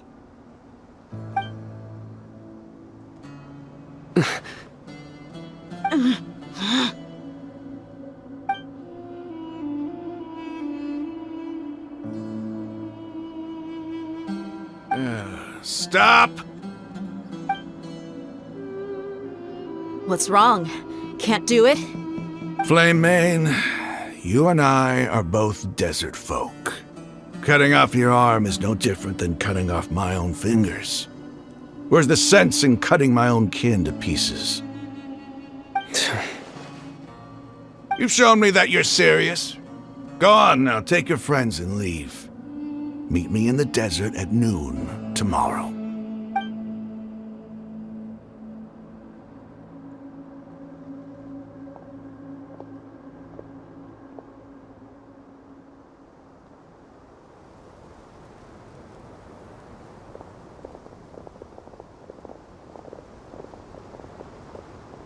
Phew. I was really counting on him not going through with it. Dia! That was crazy! Have you all lost your minds? What if he'd actually cut your arm off? Then I'd just have to hold my claymore with my left arm. Okay, I'm sorry. But sometimes when you're out on a limb, you gotta double down to seal the deal, you know? Don't ever make a promise like that again. I can deal with the likes of them. If it came down to it, you would not lose to them either. I don't doubt it, Sino. But this is about more than me and them. There's a lot more where they came from. Even if we got rid of one bunch of radicals, there are others out there. Wiping them out would do more harm than good. As you wish. I'm sorry, Dia. I should have stayed put and listened. I should have trusted you. It's okay. I promised you I'd help find your grandpa, so I'll do whatever it takes. Whatever it takes? You just might be scholar material. Huh? Are you serious? The Eremites once said that I was a lunatic. Perhaps a little madness is essential to be successful in research. Why does it feel like he's using his praise for me as an excuse to brag about himself?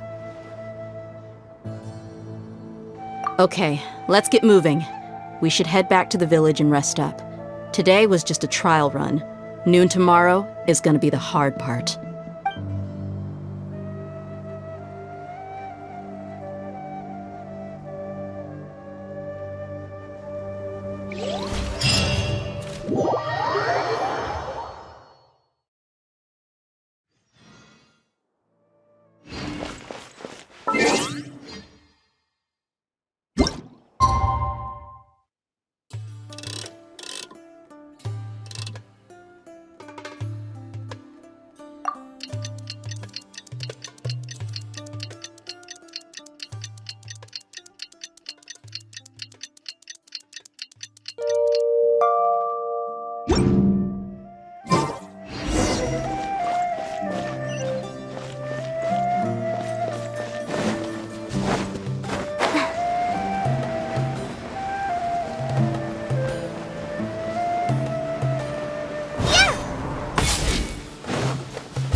You're all here so early.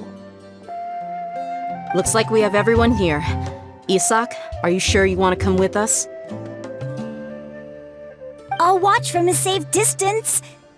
Dia, I want to be there to bring Grandpa home. Okay, let's go then. Dia, wait. What's the matter? I heard that you were quite reckless yesterday. No more of that today, understood? Or I'll be very upset with you. Fine.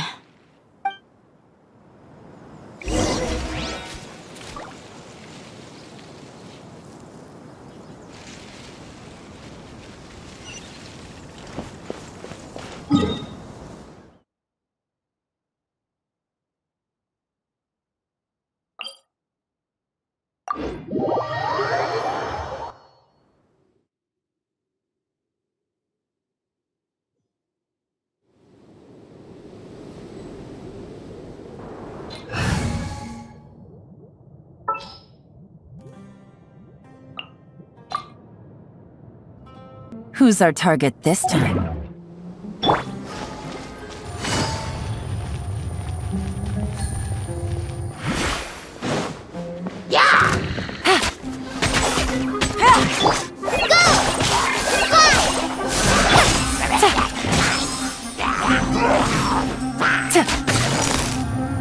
Quietly now. Wheel of life.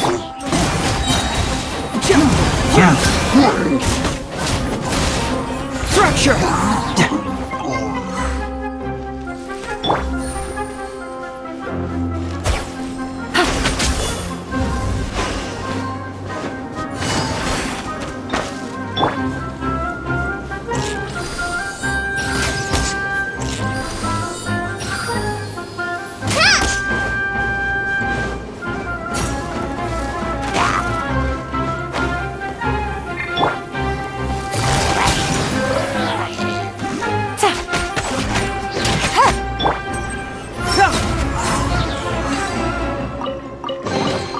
Oh, it's all coming out now.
it easy.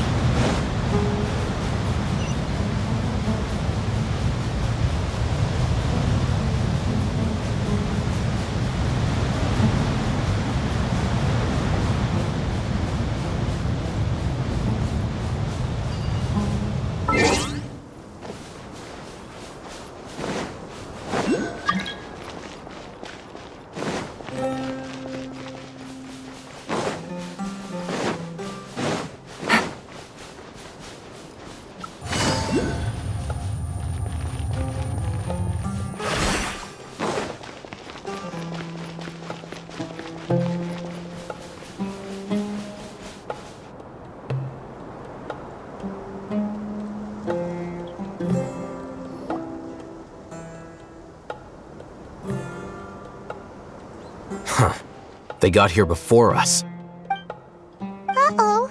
Is it because Paimon overslept by 5 minutes and held everyone up? Is everything ready? Absolutely. Although, you brought fewer people than I imagined. Bring him over.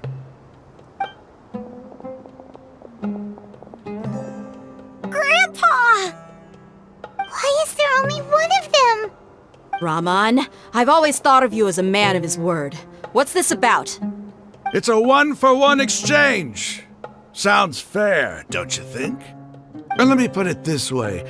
Agreeing to any kind of deal with the Dendro Archon's people is already a huge compromise on my part. Don't you think you've asked enough?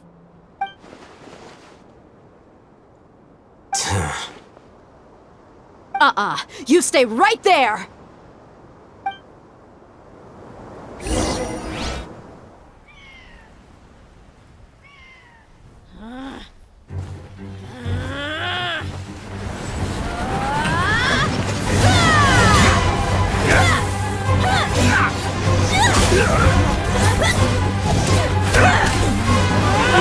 Playmate! What do you think you're doing? Grandpa! Don't you see this blade here? You coward! Why are your hands shaking? Wait a second! It's a earthquake! Grandpa!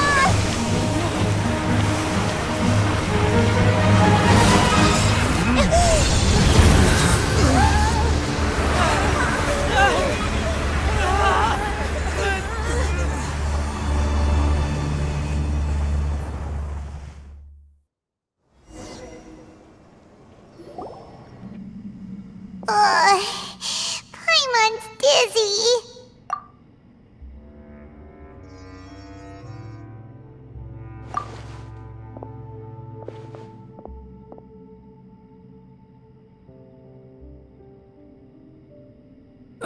This day's going just great. What a nuisance. The sand dune collapsed.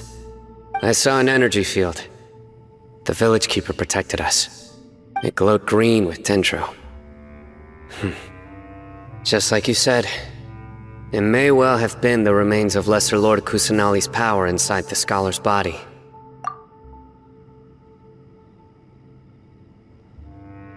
The Dendro Archon. The present one. Grandpa? Grandpa? Oh no, he's getting confused again. Hey, look around you. Did there used to be a temple here?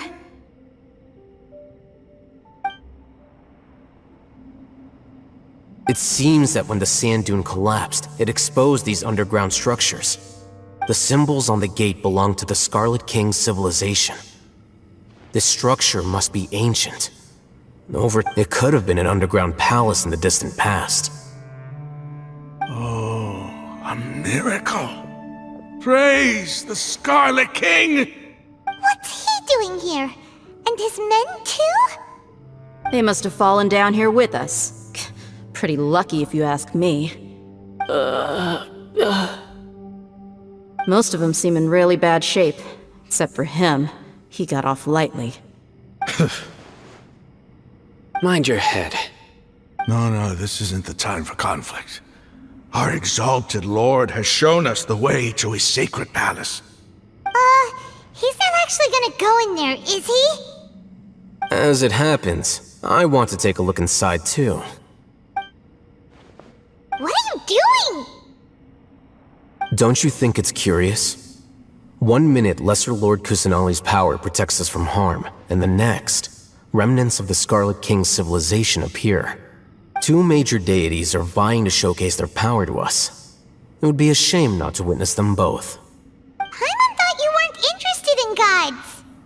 Indeed. In my view, gods are just a higher form of living being, or creature, you could say. New discoveries are always worth investigating. Whether they have anything to do with gods is neither here nor there. Raman, what are you gonna do about your men? I'll just let them lay here. The Scarlet King will take care of his people. Right now, I'm going inside.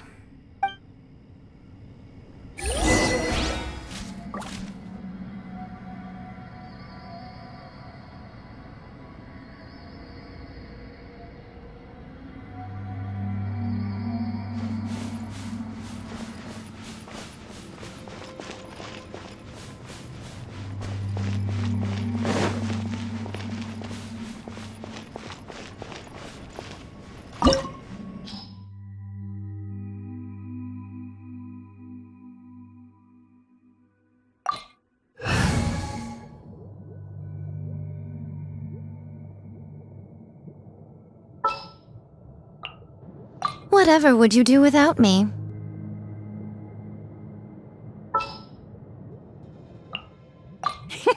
Let's go out and play!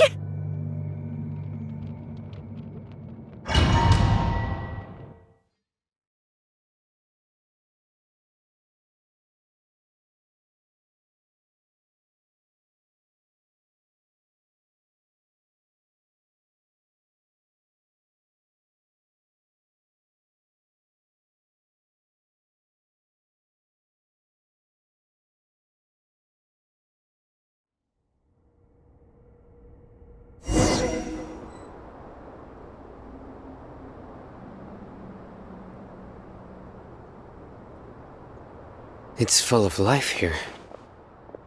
This defies comprehension. It looked completely desolate from the outside. Yet, it flows with energy inside.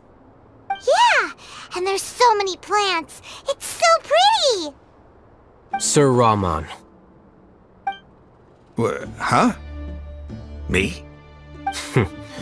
Do you see another Raman here? Are you mocking me? What do you mean, sir? Interpret it however you want, but there's something I'd like to draw your attention to. While this structure is clearly left over from the Scarlet King civilization, the energy that flows in here is that of the Dendro Archon.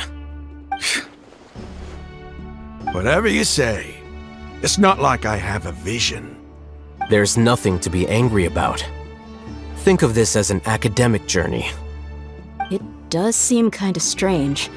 If that's true, then we might have to explore this whole area to find an explanation.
Emerge, right now. Emerge.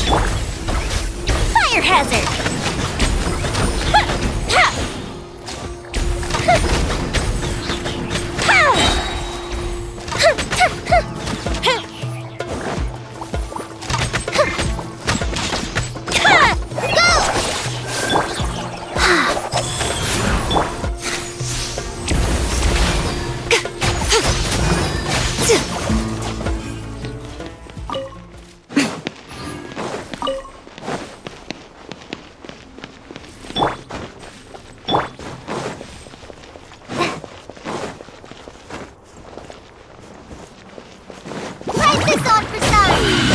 Right now, right here.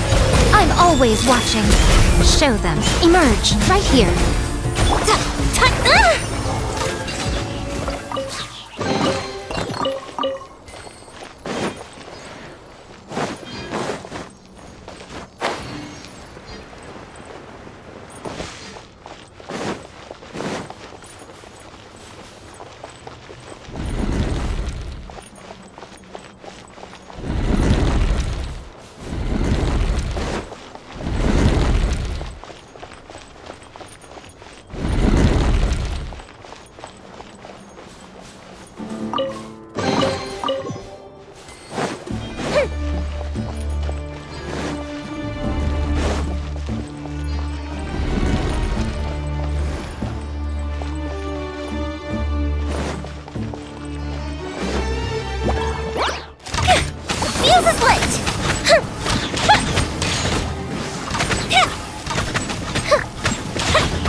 Come on out.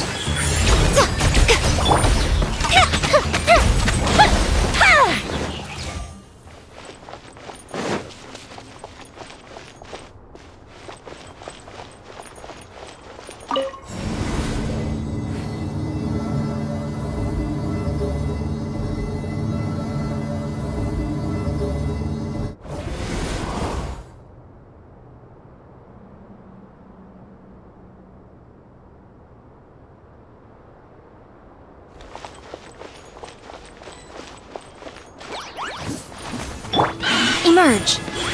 Right here.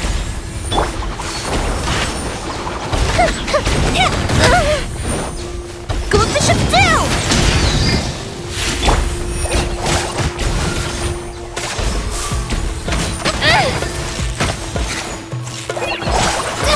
Don't touch me!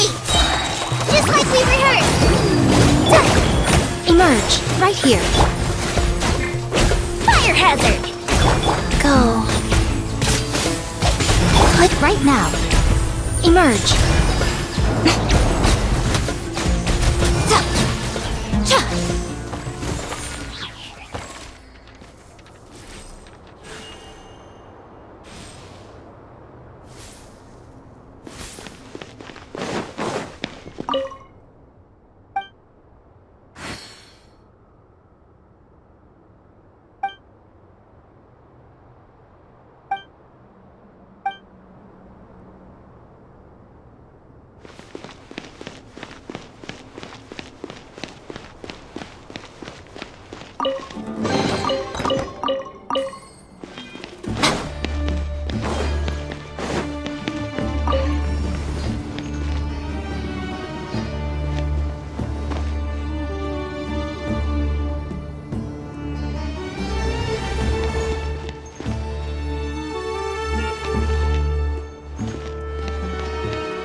here, right now, right here.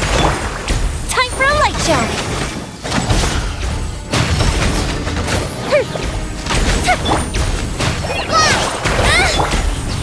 Sacred name, fortune preserver.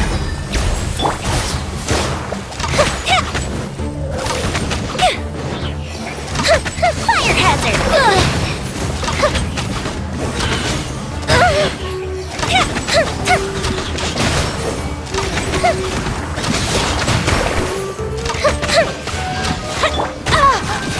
Emerge, right here, emerge.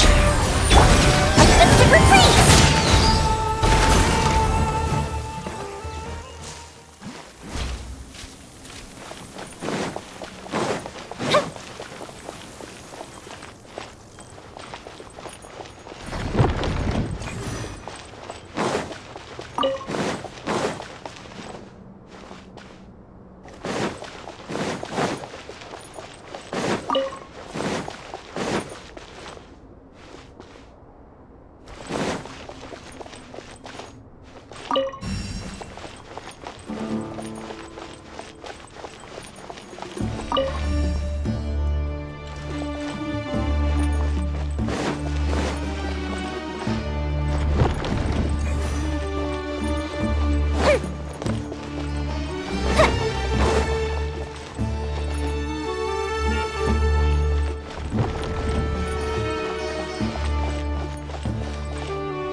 Oh, now that's a sight to see.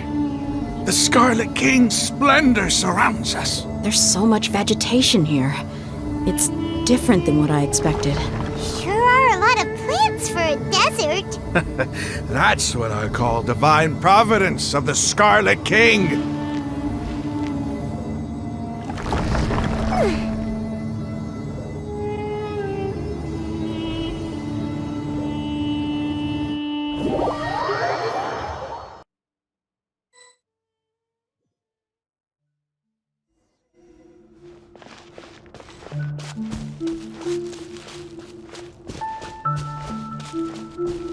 It's getting brighter!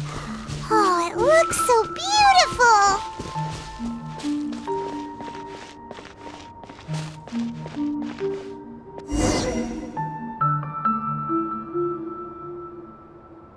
Wait. What's that?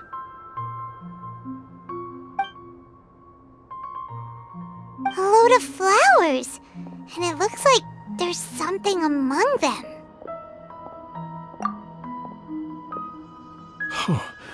These are Scarlet King runes. They left something behind. Yes. It's an elegy written in an ancient script. What does it say? Here lies our faithful priest Kasala. His wisdom is a miracle among the people, deserving of high praise and admiration. You can read ancient Scarlet King script? Of course. Every student needs to master at least 20 languages before they graduate. He's not serious, right? There's still something off about this place. The elemental energy here is too concentrated. The scent of life. Is it trying to tell us something? Is this it? Analyzing.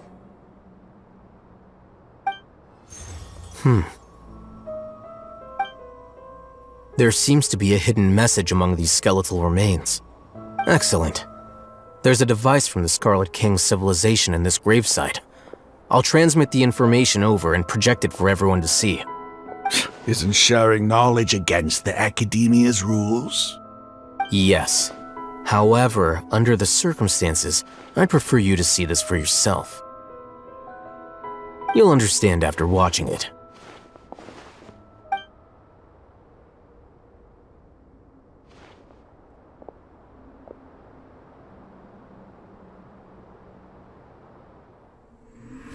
Civilization is born of knowledge, but so too can knowledge be its demise. A disaster caught us unaware. It was knowledge that did not belong to this world. The Scarlet King brought this forbidden knowledge into our world, and it quickly spread like a plague. People's minds were filled with crazed whispers. Dark gray scales spread across their bodies. Even the land was stripped of its vigor. Only a desperate, deathly silence remained. Were it not for greater Lord Rukkhadevata from the forests, the damage would have been irreversible. She summoned the priests to build temples and infused into them the divine power of life. The disaster was miraculously tempered, and the embers of our civilization were preserved in Aru village. Alas, the miracle could not last. As long as forbidden knowledge continued to exist, it would forever blight this world. In the end, the proud king of the desert, my eternal lord, chose to sacrifice himself. I have spent my whole life since guarding one of these many temples. But now, my duty is coming to an end. As I close my eyes for the final time, the sight of that noble deity will appear in my vision once more. In helping the Scarlet King to eradicate forbidden knowledge, she exhausted her strength, and her form became that of a small child. How strange. Now that I think of her, I no longer have any fear of death, for I sense that the spirit of life will abide with me during my eternal sleep. Children of the desert, cling no longer to past grievances, but hold tight to the memory of this act of benevolence. What was that? The priest's memories. No, impossible. Greater Lord Rukkhadevata. So the former Dendro Archon and the Scarlet King were never enemies at all. But this doesn't make any sense. The Dendro Archon's followers, they're clearly... Was that the former Dendro Archon? She became so tiny in the end.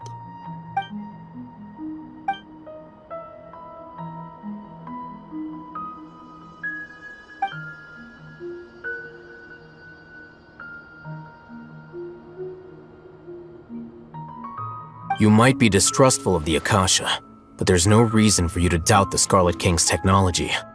You've just witnessed his priest's last words. I've never heard about any of this before. The surviving followers of the Scarlet King all gathered in Aru village. Our god did not make mistakes. We refused to believe any of the rumors. The Scarlet King's death, the all but total annihilation of our civilization, it was all Greater Lord Rukkhadevata's doing. We saw her as nothing more than a traitor, who stabbed us in the back in our moment of crisis. just like us humans. Fighting, feuding, double-crossing each other to survive in the desert. You were blinded by your prejudice.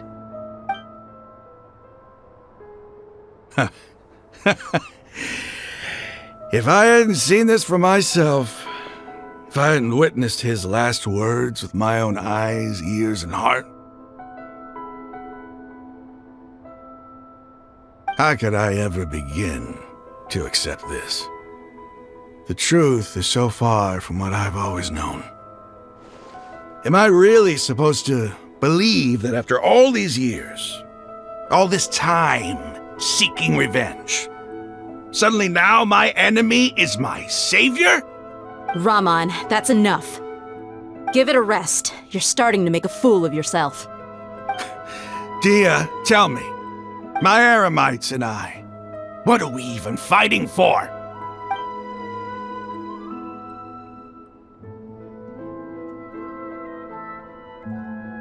Hey, how you doing? I'll live. Thanks. I should probably go. Can't just stay here forever. What's your next move gonna be? Oh, I know what you're going to ask. I feel deeply ashamed of everything I've done. You'll get everything you're asking for. But please, give me some time. After everything that's happened here today, somehow I need to explain it to the others. It's not gonna be easy. Well, I guess that's for me to deal with. Dia, this is where our camp's located. Make a note of it.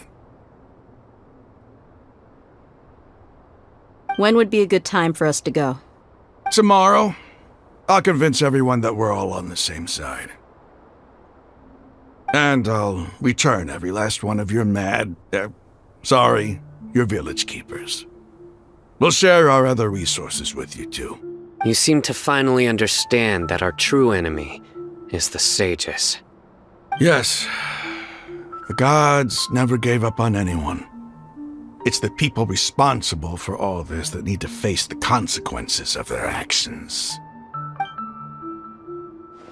That must have been rough, but he seems to have figured things out now. Raman's no fool. Being the leader of your own faction in the desert is no easy feat. It's too bad he was held back by his belief in the Scarlet King. But now that that's changed, I guess we have a few more people on our side. The outcome, at least, is favorable. We should get going too. Let's head back, have a proper meal, and a nice, long sleep. We'll need all our energy tomorrow.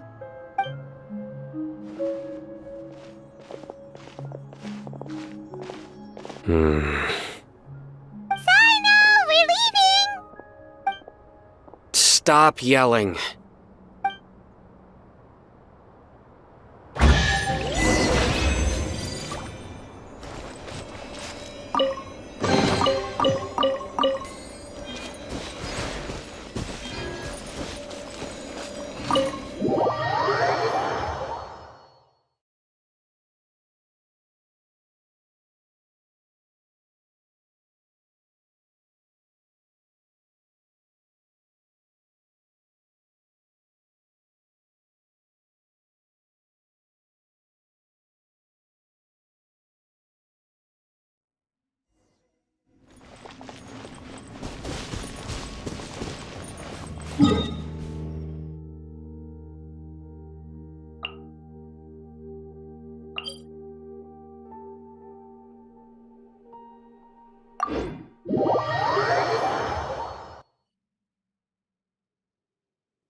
This is great.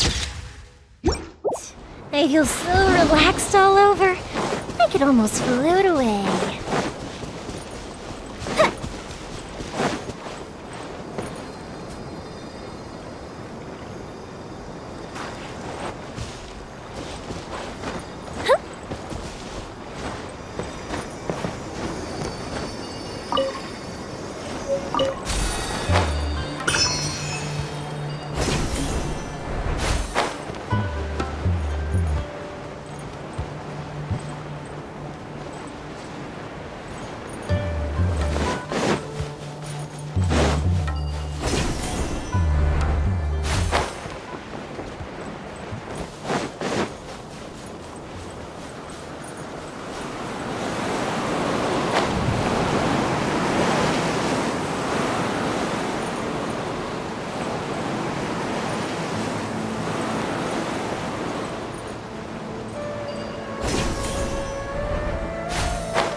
Right now. Emerge. Right now. Work time! Time to work! Go on! Give me a go! My work finished.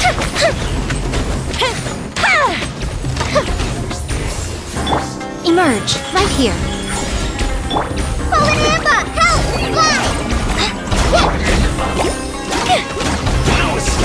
Right now. Right here. A sight to behold. Emerge. Right here. Right now. Rise. The fuse is lit!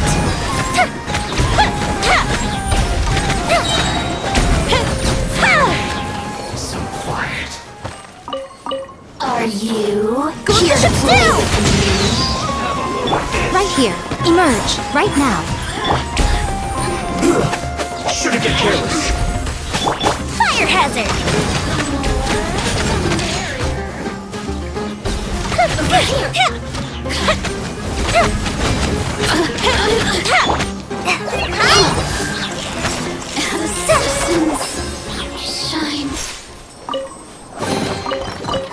Glad there weren't any poisonous mushrooms inside.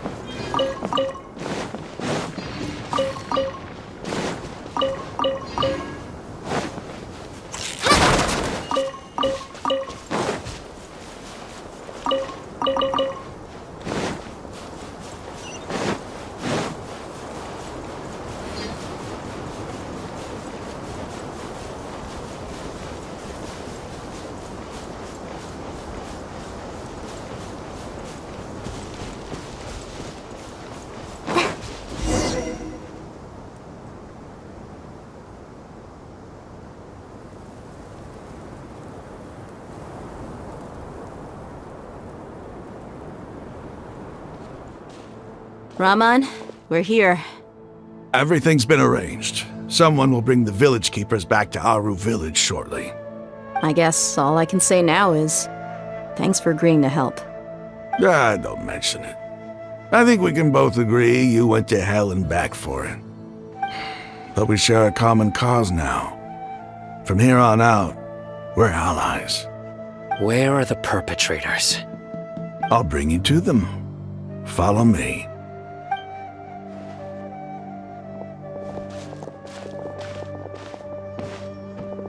So these are the people who kidnapped the village keepers. Oh no, it's the scribe! There's no need to yell. No one can help you now. We've been all over the desert trying to find you! That's right.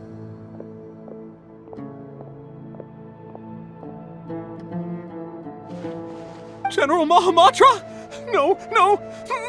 Make it quick, please! Swift and painless! Whoa. The moment they set eyes on Sino, they turn pale like they've seen a ghost! You should have known that I would be coming for you.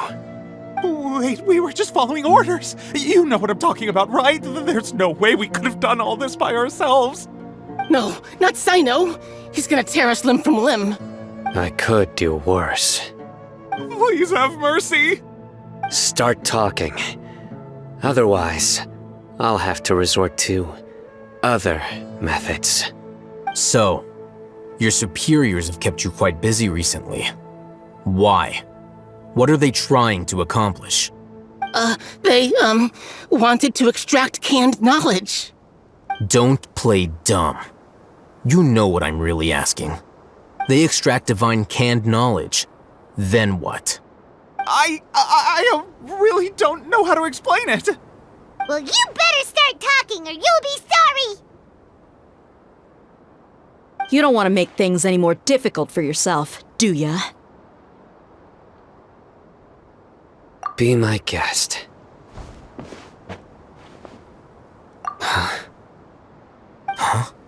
Uh-huh. That sure didn't sound like a fancy metaphor or anything. You're serious, aren't you? How did you know? There's no use hiding it now. Yes, you're right. The Academia is working on an important and potentially world-changing project.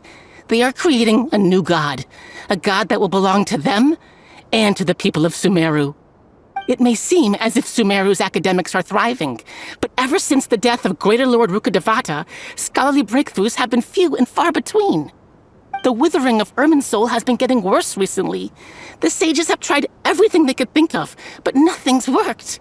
I'm always hearing them say things like, if only Greater Lord Rukkhadevata was still with us. Continue.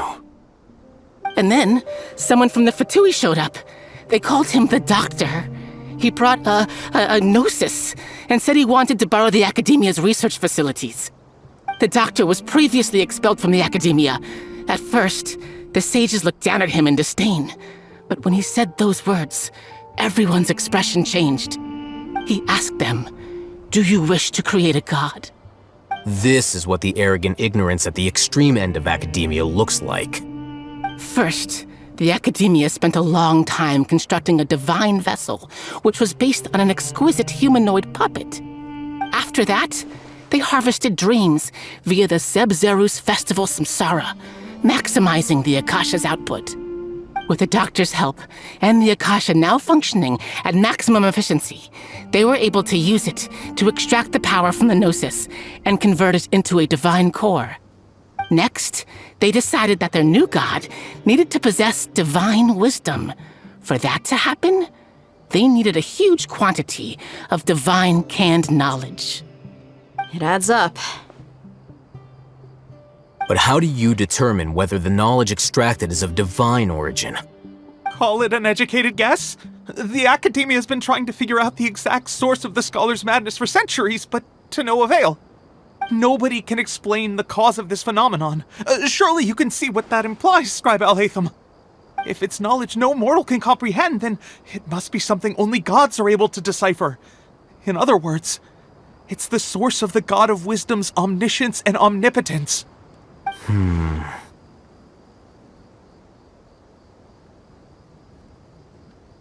You must have noticed by now. The Academia doesn't care about who their god is. It's the ability to exercise control over knowledge and wisdom that matters. It is as if they are cursed with a desire for omniscience and omnipotence that burns in their blood. Some organisms demonstrate phototaxis, and thus orient their entire lives in respect to sources of light. For the sages, their only source of hope is the existence of a deity who embodies the acme of wisdom. This is but a form of phototaxis. For many scholars, the absence of a god of wisdom means stumbling in the darkness for the duration of their lives. Then what does Lesser Lord Kusanali mean to you? Is she not a true god present in this world? If you already have a new god, why try to create another one? From the beginning, the Academia has never treated her as a god. When the Academia first discovered Lesser Lord Kusanali, the newborn god of wisdom, The sages hoped that she would be as wise as Greater Lord Rukkhadevata, but upon evaluation, they found that at the time she possessed no more intelligence than any ordinary human child. The sages never had a ruder awakening. This forced them to accept that Greater Lord Rukkhadevata had indeed passed away. Not to mention that Lesser Lord Kusanali's gnosis had been used to power the Akasha this entire time. By herself, she has neither an Archon's raw power, nor the spectacular insight expected of a god of wisdom. Slowly but surely, people began to forget about her existence. So, this is the path the sages have chosen.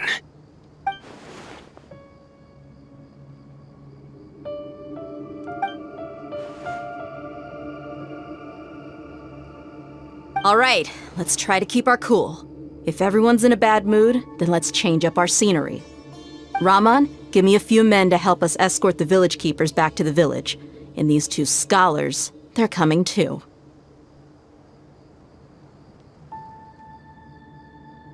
Sure, as you wish.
The village keepers you've found have all been returned to their homes, and each one has a dedicated caregiver to look after them.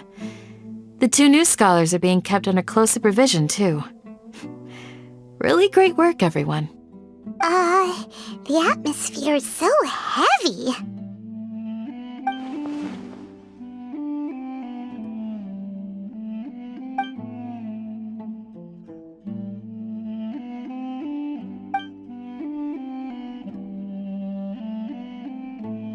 Hey! Say something! Stop spacing out! Come on, is there nothing left to talk about? In that case, let's all get some water and try to think about something else. Or I can go fetch some snacks. Oh! Paimon's so coming with you! Do you have any plans, traveler? Gods above, you're not talking about work, are you?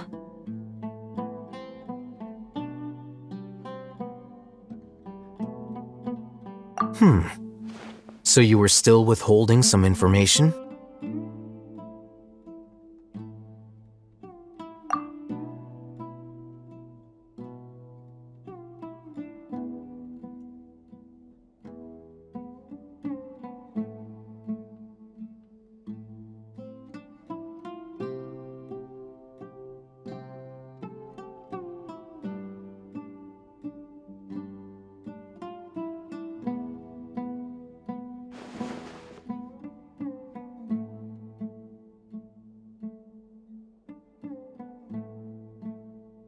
Even though we lived through all of this firsthand, it still feels super surreal to hear you talk about it again.